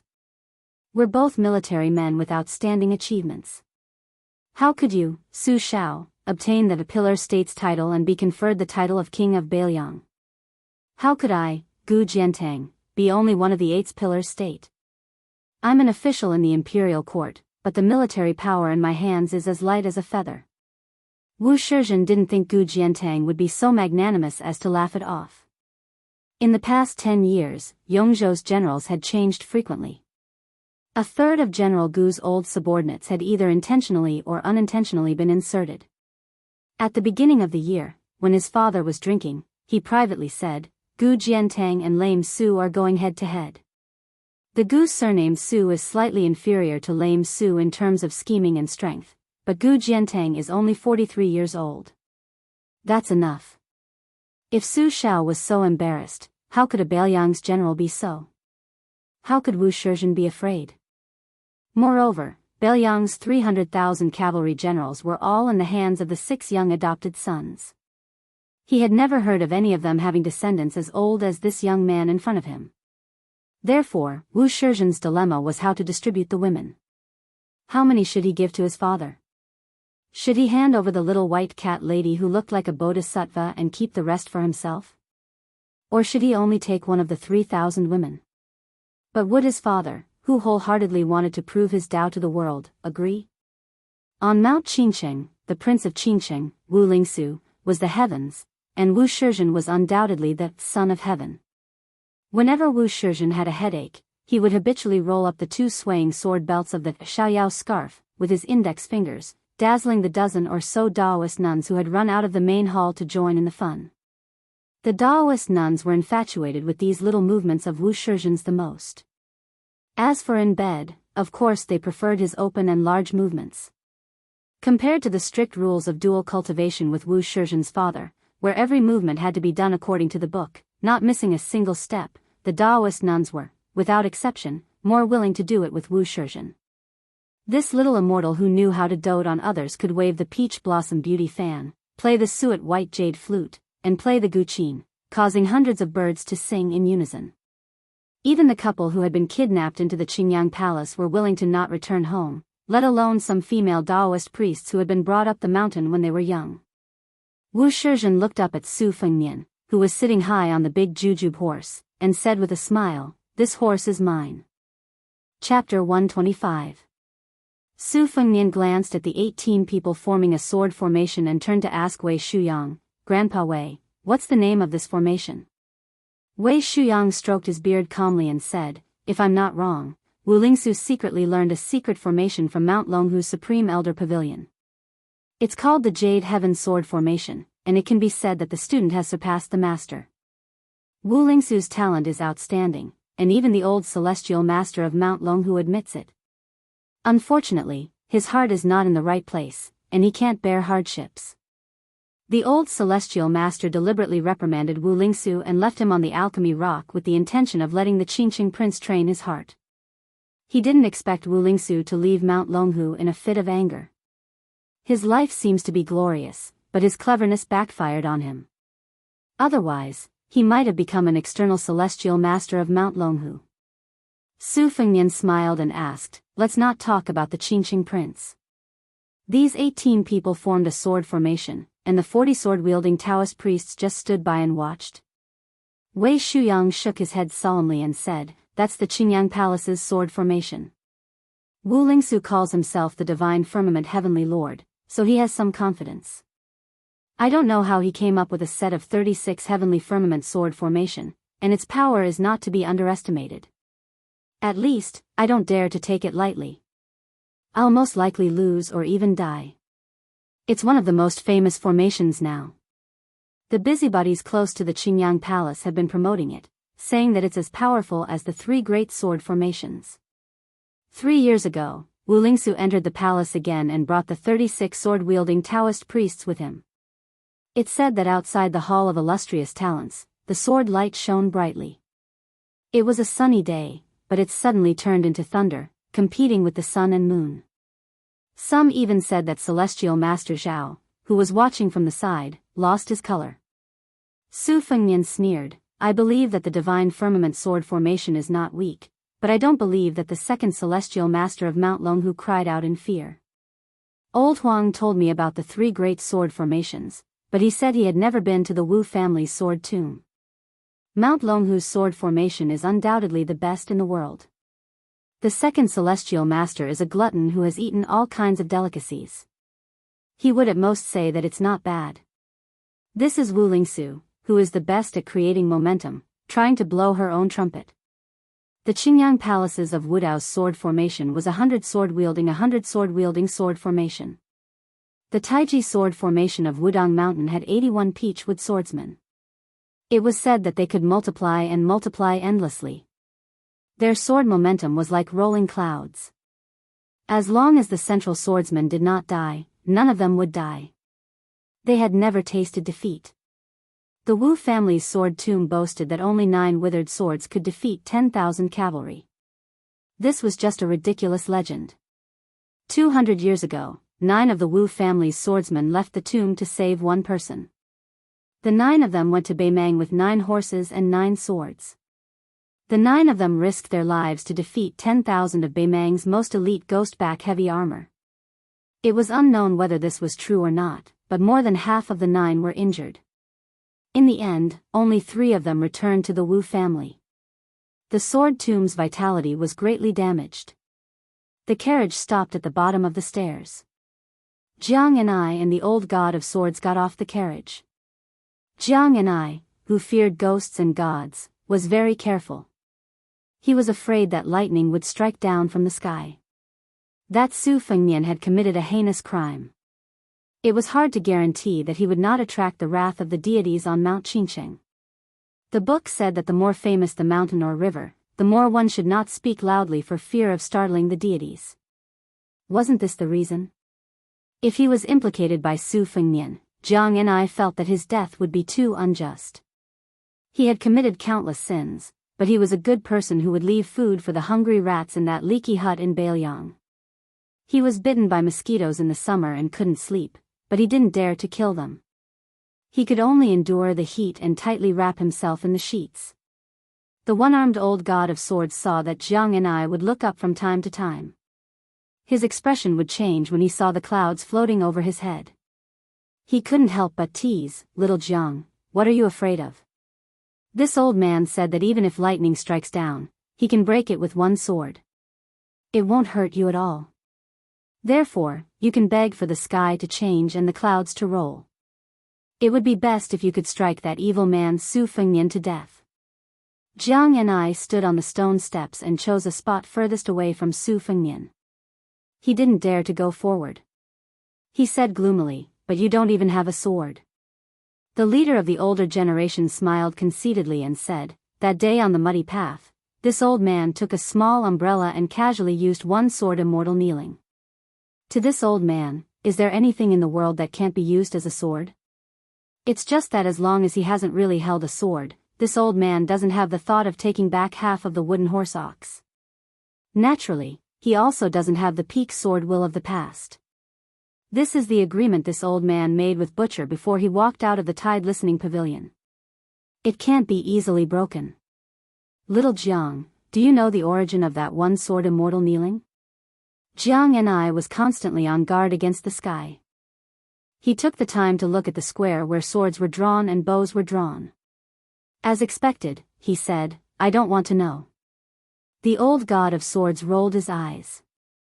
Su Fengnian and Wei Shuyang were talking very loudly just now. Wu Shizhen heard them clearly. He crossed the square and retreated to the door of the main hall. He smiled and shouted, "You'll know if the 2 sword formations of the Qingyang Palace live up to their name." Su Fengnian laughed and said, "Not at all. I didn't bring enough people with me this time. The Qingyang Palace is the residence of immortals. Let's not fight and hurt the harmony. I'm here for immortality. I'll say it again. If you teach me the art of immortality, I'll give the Qingyang Palace thousands of pounds of gold. If you don't, you can teach me the art of sexual intercourse. You don't have to worry about Aunt Shu. I have countless of such goods in my residence. As long as the Qingyang Palace is lucky enough to form a relationship with me, I'll send them to you every year." Wu Shizhen, whose patience had reached its limit, finally shed all pretense of cordiality. He said gloomily, "Did you see the words Duke and Marquis dismount? I've reminded you that riding on a horse is a crime punishable by death." Su Fengnian said in a puzzled tone, "Oh? Wu Shizhen pointed at Shu Xiu, Yu Yuwei, Blue Bird, and Jiang Ni, who was furthest away. If you're willing to hand over these 4 people, I'll not only exempt you from the death penalty for riding on a horse, I'll also give you a few secret manuals of dual cultivation. I'll even let my father teach you the art of immortality. How about it? Su Fengnian said with a smile. Lu Qiantang, go break the formation. Chapter 126. Lu Qiantang dismounted and pulled out his red cloud sword, walking towards the Jade Heaven sword formation formed by the 18 people. The heavy sword was mostly a domineering sword, like the Wu family's sword tomb, which could sweep away thousands of soldiers. Regardless of whether the Wu family's 9 swords really slaughtered the Beimang's 10,000 ghost-backed cavalry 200 years ago, this legend would make every heavy swordsman's blood boil. Lu Qiantang had watched the Guangling rivers tide for 10 years to comprehend the way of the sword. Every August, on the 18th day of the 8th lunar month, he would go against the flow of the river and slash his sword at the head of the tide until he was exhausted and fell into the river. He almost drowned several times. Fortunately, someone was watching him from the riverside and brought him back to the hut. Every time he practiced his huge sword in front of the tide, Lu Qiantang's swordsmanship and physique improved by a level. Therefore, facing the Jade Heaven 18 swords today, he was not afraid. Wu Shizhen frowned. Were they really going to break the formation? Where did that frivolous playboy get the courage to do so? The words Duke and Marquis dismount were written by the emperor himself, which was equivalent to a silent imperial edict to the Qingyang palace. His father, Wu Lingsu, had been conferred the title of king. Even the governor of Yongzhou did not dare to be arrogant on the mountain. The 2 sword formations were famous. Were these people short-sighted, or did they have nothing to fear? Were they really going to disturb his father, the Prince of Qinqing, today? Wu Shizhen stood on the doorstep of the main hall and watched the battle with greater clarity. He had grown up on the mountain, but he was not narrow-minded. He had a good relationship with the disciples of Yongzhou. Whenever he went down the mountain or into the city, he was treated with respect as if he was a descendant of a celestial being or a disciple of a noble. He had heard that the prodigal sons of northern Liang were rude and unruly. Today, he saw that it was true. Wu Shizhen twirled a headscarf and sword belt between his fingers and muttered to himself, if I have the chance, I must meet the eldest son of northern Liang King. Little Hawthorne had already returned the embroidered winter sword to Su Fengnian. He looked up and said worriedly, Su Fengnian, are you really going to fight with the immortals? Su Fengnian laughed and said, it's just for fun. It's best if you can win, but if you can't, you can run. Didn't old Meng teach you this? Young Hawthorne said helplessly with a bitter face, I did, but Lu Wei said that we're different from our partners. We'd rather let the wrong person go than rob the wrong person. Otherwise, we'd lose face if we can't beat them and get caught. We'd even be dragged to the market to be beheaded. Old Man Meng and the others can say that they'll be heroes again after 18 years, but I haven't even lived to 18 years old in this life. How would I know what will happen in my next life? I just wanted to bring out to take a look. Didn't you always say that the scenery at the foot of the mountain was incomparably beautiful? You almost tricked me in there. I don't want to be a petty thief for the rest of my life. I thought that it would be better for me to bring along to find a job that wouldn't require me to be beheaded. Even though I've always teased her about her dark skin, she's just like my own little sister. No matter what, I have to help her find a good family to marry into. Besides, doesn't like it either. Sigh, she only likes you. Su Fengnian, how could she like you? It was fine back then, but now you have so many fairy sisters by your side. How could it be her turn? Su Fengnian used his embroidered winter horse to gently knock on young Hawthorne's head. He smiled and said, you've really grown up. Why don't you go to Bailiang instead of the border and find a stable position as a pawn? At least you can earn some dowry for Being a soldier is better than being a thief. There's no need to be afraid. Young Hawthorne lowered his head and bent over to stroke the horse's mane. Old Man Meng was unarmed, so he was useless even as a thief. Young Hawthorne was extremely fond of Su Fengnian's mount. He sighed and said, I'd like to, but what about Old Man Meng, Old Man Kong, Cripple Lu, Reed Pole? If I just leave, they'll starve to death in a few years. Old Man Meng, the first master, is so stubborn.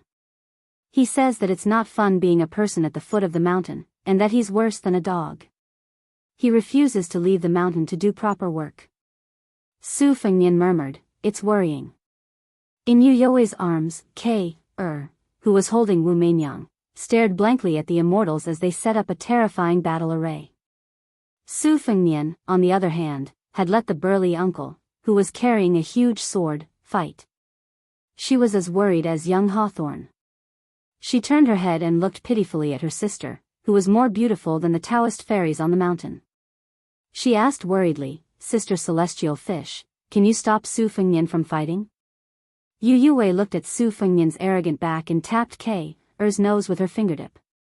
She said gently, he won't listen to me. Your brother Su is especially nice to you and young Hawthorne. Otherwise, he wouldn't be nice to anyone. Little there aren't many little girls in this world who can be carried by him. I'm not as good as you. The little girl gasped in surprise. Her little brain really couldn't understand. Sister Celestial Fish was so beautiful, but Su Fengnian didn't know how to like her. Su Fengnian saw that the sword array and the formation breaking array were about to affect the whole situation. He squeezed the horse's belly and the horse's hooves softly. He passed young Hawthorne to Wei Shuyang.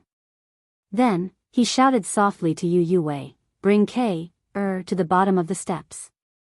The square will be more bloody and it's not a scene you like. Stay further away from the horse carriage.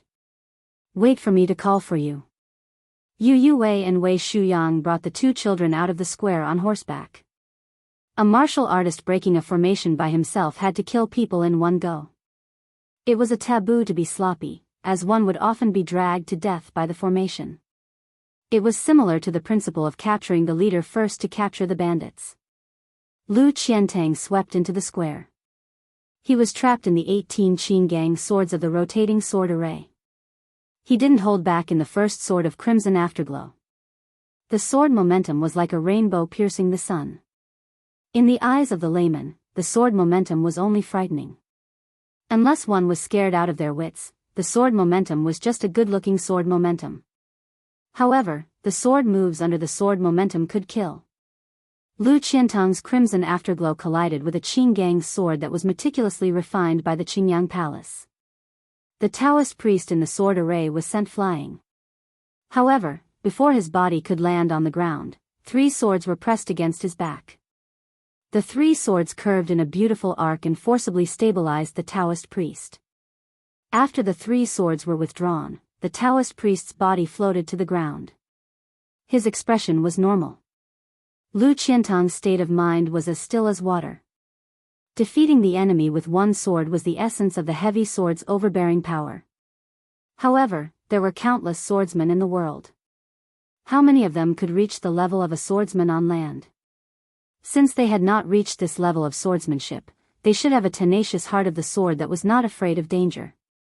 Lu Qiantang's body followed the sword like a long dragon and directly swept towards a Taoist priest's head.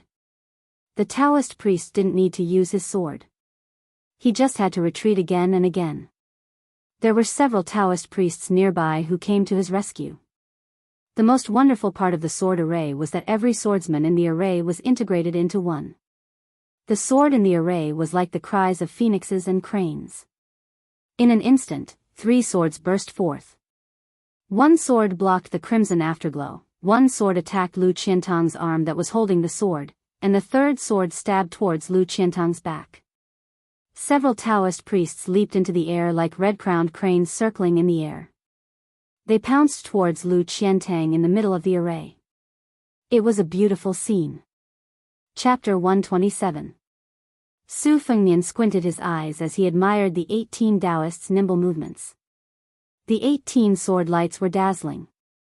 He enviously said, "This sword formation is not bad. If there's a chance in the future, I'll make one too. I'll call all the sword experts in the palace together. I wonder if Li Chungang is willing to teach them, or if he can learn from Wu Lingsu's 3 sword formations."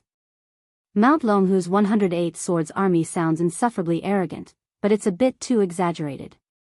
The Wu family's sword mound has few people, but where can they find 9 sword grandmasters at once? Only Mount Wudang's Taiji sword formation has 81 people. No matter how you look at it, they're the closest. Ask that bull rider if he can reduce it to 20 or 30 people. Lu Qiantang's sword moves were violent, but the Jade Heaven sword formation used softness to overcome hardness. Lu Qiantang didn't want to waste his energy, but he couldn't kill 1 or 2 people first. Even if he wanted to seriously injure one, it would be difficult. Su Fengnian muttered, "This sword formation is invincible under the first rank." That bull Wu didn't seem to be boasting. Lu Qiantang couldn't defeat the sword formation, but it didn't matter. Su Fengnian wasn't an idiot who cared too much about face. He immediately shouted, "Shu Xiu, Yang Qingfeng, go help out." Seeing that Lv Qiantang could not break the formation by himself, Wu Shizhen breathed a sigh of relief. This was reasonable. Otherwise, if the Jade Cloud sword formation was easily broken by one person, it would be too much of a disgrace to the Qingyang Palace's reputation. If one person couldn't break it, 2 more. Wu Shizhen wasn't afraid at all. The 18 swords of the Jade Heaven sword formation couldn't reach the 10,000 swords realm. That was the heaven-defying ability of Mount Longhu and Mount Wudang's sword formations. If there were bad, there would be good.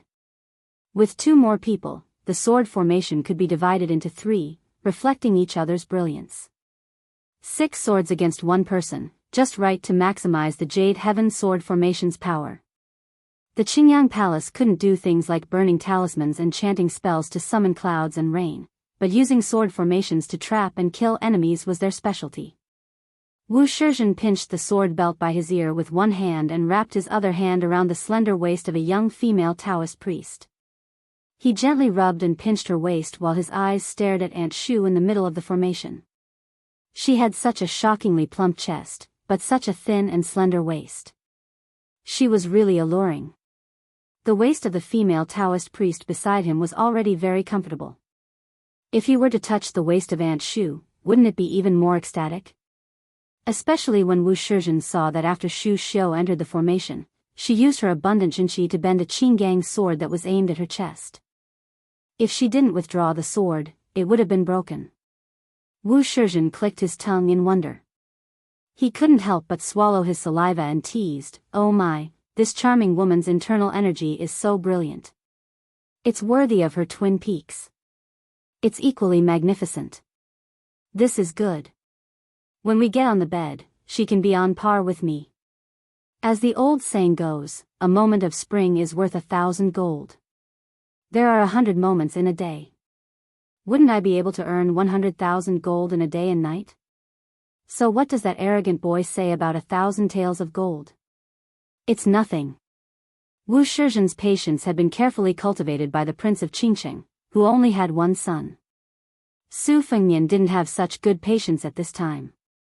He said in a deep voice, "Shu Xiu, if you don't break the formation now, believe it or not, I will let others break the formation and send you out to be played with by others."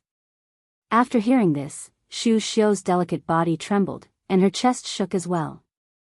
Even the sword formation Taoist priest was slightly dazed by this flirtatious scene. Without waiting for Shu Xiu to exert all her strength, Lu Qiantang, who was the first to enter the formation and the first to familiarize himself with the sword formation, began to explode with sword intent. He suddenly increased the strength of his sword, causing the 2 swords to fly out of the sword formation's fixed path. Seizing this moment, Lu Qiantang did not take the opportunity to injure the enemy. Instead, he broke through the 8 people's small sword formation and broke into Shu Xiu's side, tearing open an opening. Almost at the same time, Shu Xiu and Yang Qingfeng, who had developed some tacit understanding from the battle with the red-armored man, understood tacitly and released their killing intent. Lu Qiantang did not pay attention to the 12 swords that flew behind him, and heavily chopped down on a Taoist priest. This great swordsman slightly disrupted 2 small sword formations, and immediately attracted most of the attention. Yang Qingfeng's attack was swift and fierce, and she broke the last stable sword formation. It seemed like she wanted to save Lu Qiantang, who had abandoned her, but all of this gave Xu Xiu a large opening. She bent her knees and fiercely shot into the air. She held a Qinggang sword with her bare hand, and threw the Taoist priest and his sword to the ground. Using the momentum, she charged towards another Taoist priest in the air. With one hand, she sent the Taoist priest's sword flying, and the other hand pressed against his head. With a muffled bang, she viciously crushed the Taoist priest's head, and fresh blood splattered all over her body. One person fell to the ground, and the other died. The Jade Cloud Sword Formation, which was originally inferior to the Divine Cloud Sword Formation, immediately collapsed. Lu Qiantang's Scarlet Cloud Sword was no longer restricted by the 8 Directions Sword Formation, and with one strike, he cut off the arm of a Taoist priest that was holding the sword. Yang Qingfeng took the opportunity to close in like a ghost. She spread out her hands, one hand on each Taoist priest's chest, and without any sound, the 2 Taoists in the sword formation went limp like mud. The defeat of an army was like a landslide. Bailiang's 3 retainers, who were carefully selected by the Pillar State to be His Royal Highness lackeys, were not people who only knew how to fight on paper. How could they not know the principle of beating a drowning dog? The 3 of them pierced into the formation, back to back, and formed a small formation. Without any hesitation, they split up and killed. In a short period of time, they took another 4 lives. Su Fengnian's hands pressed down on the embroidered winter and spring thunder double sabers, and laughed loudly. "This is a technical job, reward." Su Fengnian added, "Kill them all." Whether or not to kill the Prince of Qingsheng, who was personally bestowed by the Emperor, had to be carefully considered. But killing a dozen Taoist priests was nothing. Wu Shizhen was cold by nature, and did not feel sorry for the deaths of the few people in the sword formation. He only felt sorry for the sudden collapse of the Jade Cloud Sword Formation. He gritted his teeth and said softly, "Set up the Divine Cloud Sword Formation." The so-called Divine Cloud referred to the Divine Cloud, which was the highest place of Taoism. Clouds accumulated to form the sky, and it was supported by righteousness. The immortals used the 9 heavenly thunders as swords, and the rain of swords fell from 1,000,000 miles away. No one in the mortal world could stop it. This was the Divine Cloud Sword Formation that the Qingyang Palace relied on. The palace guarding sword formation that had once created a monstrous scene in the palace. When the Divine Cloud Sword Formation was completed, the 18 people in the sword formation had all died on the spot. The bluestone square outside the hall was covered in blood. The female Taoist nuns all turned pale. There was no longer any trace of the leisurely laziness they had when they came out to watch the show. On the top of Qingyang Peak, the sound of horse hooves suddenly thundered. It came closer from afar, and became increasingly clear and frightening. Countless cavalrymen wielding crossbows and sabers could be seen riding up the stone steps. They came into everyone's view, and lined up in a line on the square, like the tide of the Guangling River. Did they use cavalry to break the sword formation? These were 100 elite light cavalrymen, 100 white horses, and 100 Bailiang sabers. The heavily armored general in the lead held a halberd, and the tip of the halberd pointed directly at the main door of the Qingyang Palace. The light cavalrymen behind the halberd belonged to the battalion, and among the 64 battalions with banners in Bailiang, they were brave and good at fighting and could be ranked in the top 3. The Phoenix Battalion. There were a total of 800 cavalrymen. They were also known as the 800 White Horses of the Su family. Chapter 128. Beside the stone steps were 100 white horses. The men and horses were silent, and Bailiang sabers emitted a cold aura of the battlefield in the twilight. The leading general, Ningame, was clad in black heavy armor, holding a black iron halberd that was almost 50 kilograms in weight. The black armor of the black horse and the black halberd formed a sharp contrast with the 100 white horses. It was suffocating. In front of the Qingyang Palace was the 36-men Divine Firmament Sword Formation. The men and the swords were one, and the 36 swords were pointed at everyone, shining brightly. Among them were the corpses of LV Shuyang and the other 2 and the Taoist priests. A drop of warm blood dripped from the tip of LV Qiantang's red cloud sword. Xu Xiu was adjusting her breathing, enduring the pressure of the sword formation and the light cavalry. She stretched out her snow-white fingers and gently wiped away the scarlet blood on her left cheek. Intentionally or unintentionally, he stood in the area with the most corpses. Wu Shizhen was dumbfounded. He had an 80 to 90% chance of victory against the 3 men who had broken through the Jade Firmament sword formation. The Bailiang young master who rode a fine horse and wore a saber, cursed the Prince of Qincheng and insulted the Qingyang Palace was not a capital offense. But ignoring the stone steel of the Duke's dismounting horse and riding into the square was a capital offense. Killing 18 recorded Taoist priests in one breath was even more a capital offense in this dynasty that valued the Taoist tradition more than the Buddhist doctrine. Therefore, even if the Jade Firmament sword formation was almost completely destroyed, he did not hesitate to set up the Divine Firmament sword formation. He wanted to take down this audacious descendant of a Bailiang general. Acting first and reporting later would be approved by all of Yongzhou, and he was not afraid of spreading the news to the capital. Perhaps even those Yongzhou scholars who were prejudiced against the Qingyang Palace would clap their hands and cheer. Who would care that Wu Shizhen had secretly taken a few women? But the scene in front of him was beyond Wu Shizhen's imagination. 100 cavalry charged into the Qingyang Palace with a murderous aura. Were they going to attack the Qingyang Palace? How could this be a simple capital offense? Rashly mobilizing the army and privately mobilizing troops, this was clearly a crime that would result in the extermination of the entire clan. Wu Shizhen wanted to know what he could do if the Divine Firmament sword array could not stop the battle between the great halberd general and more than 100 cavalrymen. Wu Shizhen's father, Wu Lingsu, was an alchemist and not a martial artist. He had always believed that using martial arts to prove one's Tao was the lowest form of evil. Qi Xuanzhen had said that his hands were the power of an immortal. But did he hear that perfected Qi Xuanzhen had said that he was ranked in the world? Therefore, if the sword formation was unfortunately broken again, his father, who was only a master of danding, was obviously unreliable. Then he would have to trouble the real immortals of the Qingyang Palace. His nominal mother? But the problem was, would ugly person be willing to help? The young master of Bailiang was disrespectful to Mount Qincheng, but she was a crazy woman who often punched and kicked the father and son. Wu Shizhen wondered how he could live to this day. The Divine Firmament sword array was created by her secluded meditation. Even the Qingyang Palace's famous Sutra of Spiritual Treasures was written by her. There was only a lonely bell tower behind the main hall at the front door. Without a drum tower, it seemed to go against the harmony of yin and yang in Taoism. The bell tower was tall, but there was no huge bell hanging from it. There was only a pile of junk at the top. At this time, a Taoist priest of about 30 years old was standing by the window. He wore a purple Taoist robe and stood tall like a pine tree.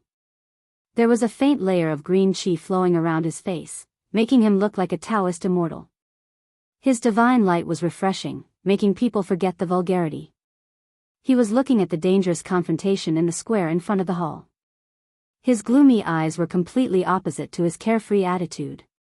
He laughed and said, "It's good that this son of AB*TCH's Divine Firmament sword array is defeated and killed. It can save some rations for my Qingyang Palace. The incense is poor, and a pig can be slaughtered and eaten. These guys are living gluttons that only come in and don't come out. Relying on that B*TCH to ride on my head, they really think they are masters."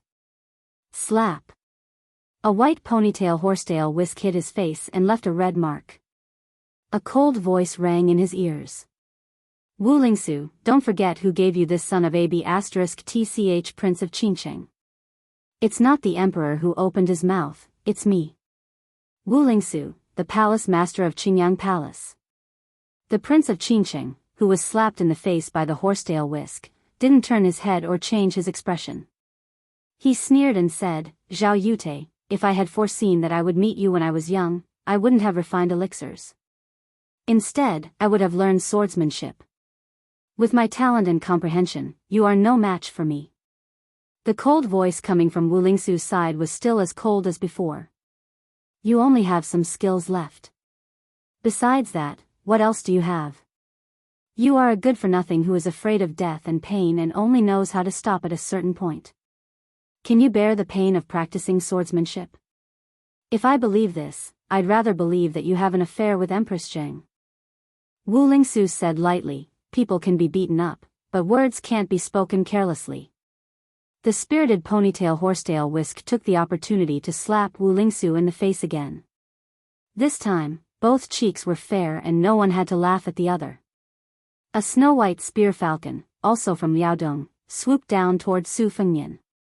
However, it wasn't the 6-year-old phoenix nicknamed Little White. It was a little less spirited, but it was still a treasure among the green and white phoenixes. Su Fengnian used the scabbard of the embroidered winter saber as a frame. The huge spear falcon landed, but the embroidered winter saber didn't tremble at all. Wu Shizhen, who didn't practice swordsmanship but had seen the operation of the sword formation, was stunned. Su Fengnian reached out to touch the spear falcon's head and took out a small bamboo tube tied to its claw. It was the personal handwriting of state scholar Li Shan. After reading it, Su Fengnian's expression was calm. He lifted the embroidered winter saber and the spear falcon flapped its wings and flew away. Su Fengnian put down the embroidered winter saber, turned his horse around, and slowly rode toward Ningame. He said softly, "Return to the bottom of the steps."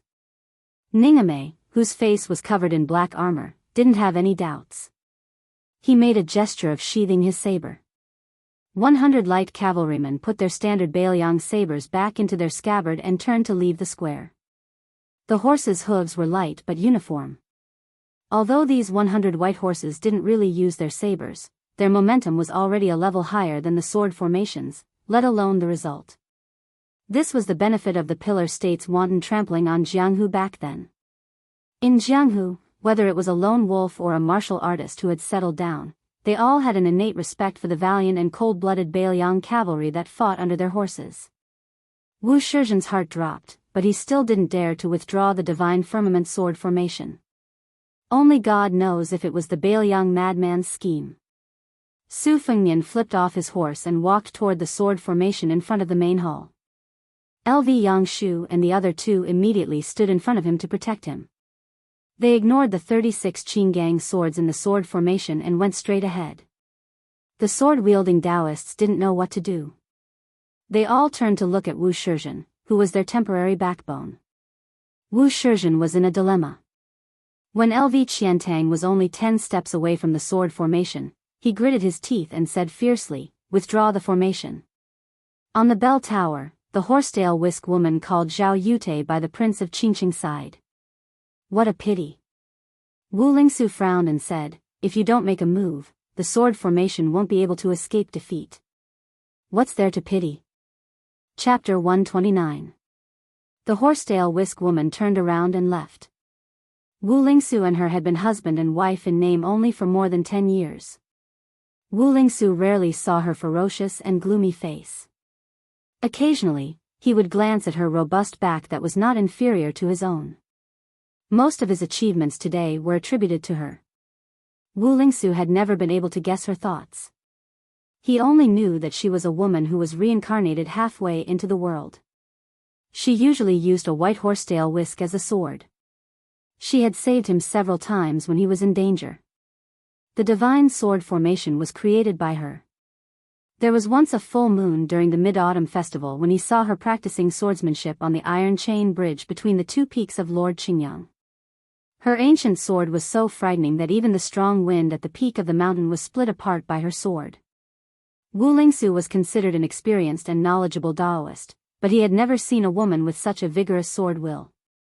He had heard of one who was rumored to be the king of Bailiang's concubine who died of an illness. She was the woman with the surname Wu who was inextricably linked to the Wu family's sword tomb. Wu Lingsu felt that it was really good to have the same surname as her. Although Wu Lingsu had been beaten and scolded by the horsetail whisk woman for more than 10 years, he was not afraid of her at all, let alone respect her. They were grasshoppers on the same string. Unfortunately, Wu Lingsu still could not figure out what she wanted. However, he was certain that without him, she would not be able to achieve her goal. Wu Lingsu had racked his brains to find clues in the early years, but later gave up. He was already 100 years old. If he did not find a new way to prove the heavenly Tao through alchemy and cauldron dual cultivation, how could he humiliate the celestial capital's Mount Longhu? Anyway, she was beneficial to him. Wu Lingsu was not an idiot who worried for nothing. On the contrary, if he was not so smart, how could he be valued by Celestial Master Longhu? In his life, Wu Lingsu only feared one woman, Empress Zhao Ji in the palace. He only respected one woman, the king of Bailiang's concubine who shared the same surname. It was rumored that she did not hesitate to break with the Wu family's sword tomb for Su Shao, who was still a lieutenant in Jinzhou, and rode a white horse to Liaodong. For General Su Shao, Bai Yi beat the war drums. Bailiang on the green ox path, she was even more at ease to take care of her husband and children. She walked further and further away from the supreme sword path that was originally hers. Wu Lingsu finally snapped out of her daze. She spat out a mouthful of saliva and said hatefully, "The capital sent me to keep an eye on the butcher. What could I have seen? My hands and feet were tied up by Zhao Yute. I couldn't even leave the mountain. We're both kings with different surnames, but compared to Su Shao, I'm nothing. Zhao Yute, if you force me into a corner one day, I'll go to the palace and report you." After saying this out of anger, the king of Qinqing shuddered and laughed to himself. Just kidding. A day as husband and wife means endless devotion for the rest of your life. As the king of Qinqing, I'll practice dual cultivation every day and sing every night.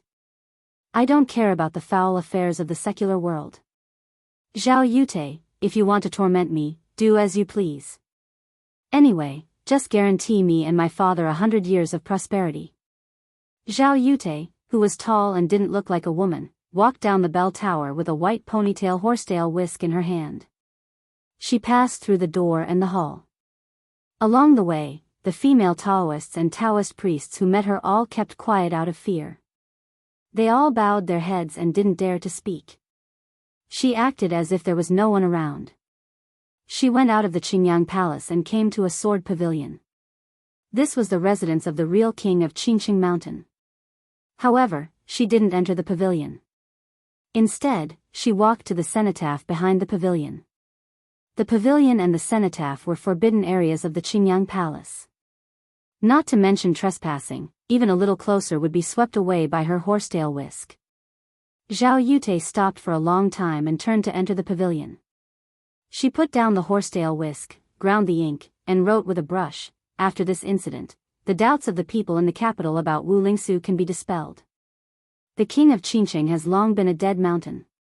No one knows that he has 6,000 armors stationed there. Zhao Yute put down the brush and sighed softly. It's a pity that the Shinshao sword formation hasn't been broken. Otherwise, it would be even more foolproof. On the side of the Three Pristines Palace, Su Fengnian saw the sword formation withdraw and took the lead to cross the threshold into the main hall. He turned to look at Wu Shizhen, who was sweating profusely, and said with a smile, "Where's the art of immortality? My 100 light cavalry are waiting outside. If you don't give me a satisfactory answer, how much is 18 lives plus 36 lives?" Wu Shizhen, who couldn't be at ease anymore, laughed dryly and said, "I'll go and ask my father to come out and welcome the guests." Su Fengnian said contemptuously, "The king of Qinqing is so arrogant." The corpses in the square were all dragged away. The Taoist children held back their disgust and cowardice as they carried buckets and brooms to clean the ground. Jiang and I and the rest walked around the shocking pool of blood. Yu Yue covered K.'s eyes. Little Hawthorne was held by Wei Shuyang and didn't have much fear. Inside the hall, just as Su Fengnian finished speaking, Little Hawthorne, who had just crossed the threshold of the main hall, whispered, "Look, the immortal has come out." The king of Qinqing, Wu Lingsu, was indeed very much in line with the common people's imaginations of Taoist immortals. He was clearly over 50 years old, but he looked like a man who had just reached 30 years old. He wore a purple Taoist robe bestowed by the emperor and looked very elegant. If there were scholars traveling around Qinqing who met Wu Lingsu in the forest, they would most likely think that he was an immortal who had descended to the mortal world and kowtowed to him. They would be even more surprised by the mysteriousness of the king of Qinqing. In Little Hawthorne's eyes, any Taoist priest or Taoist nun in the Qingyang Palace was undoubtedly a great immortal. The king of Qinqing dismissed everyone. Other than Su Fengnian and his group, only Wu Lingsu and Wu Shizhen were left in the main hall. It was enough to show his sincerity. Wu Lingsu bowed slightly and said, "I've seen His Royal Highness. Please forgive me for not going out to meet you." Wu Shizhen was stunned. Su Fengnian smiled and said, "Did you recognize me, King of Qingcheng?" Wu Lingsu smiled and said, "His Royal Highness is full of vigor and vigor. I could tell at a glance." Su Fengnian took advantage of the situation and said tentatively, "Just now there was a quarrel outside the hall. Please don't take it to heart, King of Qingcheng." Wu Lingsu was full of energy and said, "It's a misunderstanding." Su Fengnian was surprised, but his expression didn't change. He said, "Won't I disturb your cultivation if I stay overnight?" Wu Lingsu shook his head and said with a smile, "Of course not.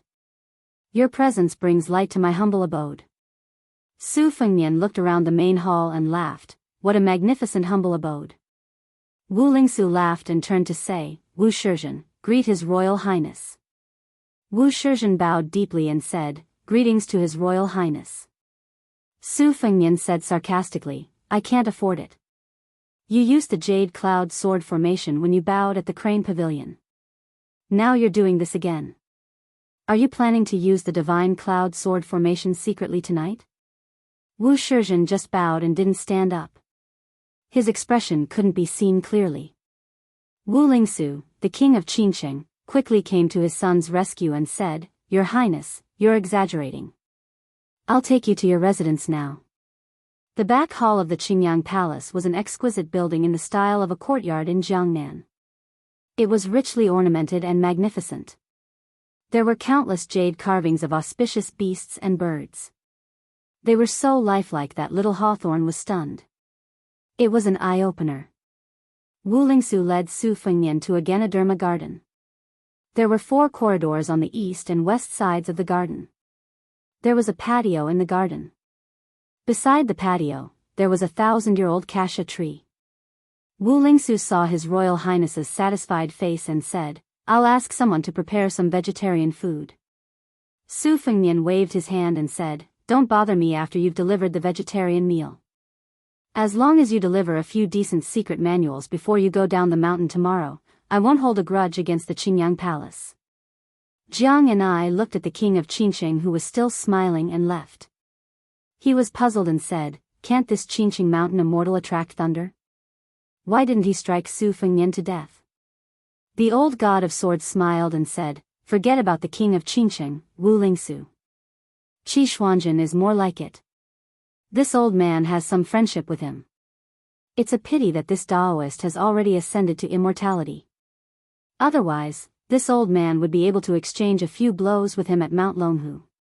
You'll be able to see the scene of thunder rolling and purple clouds coming from the east.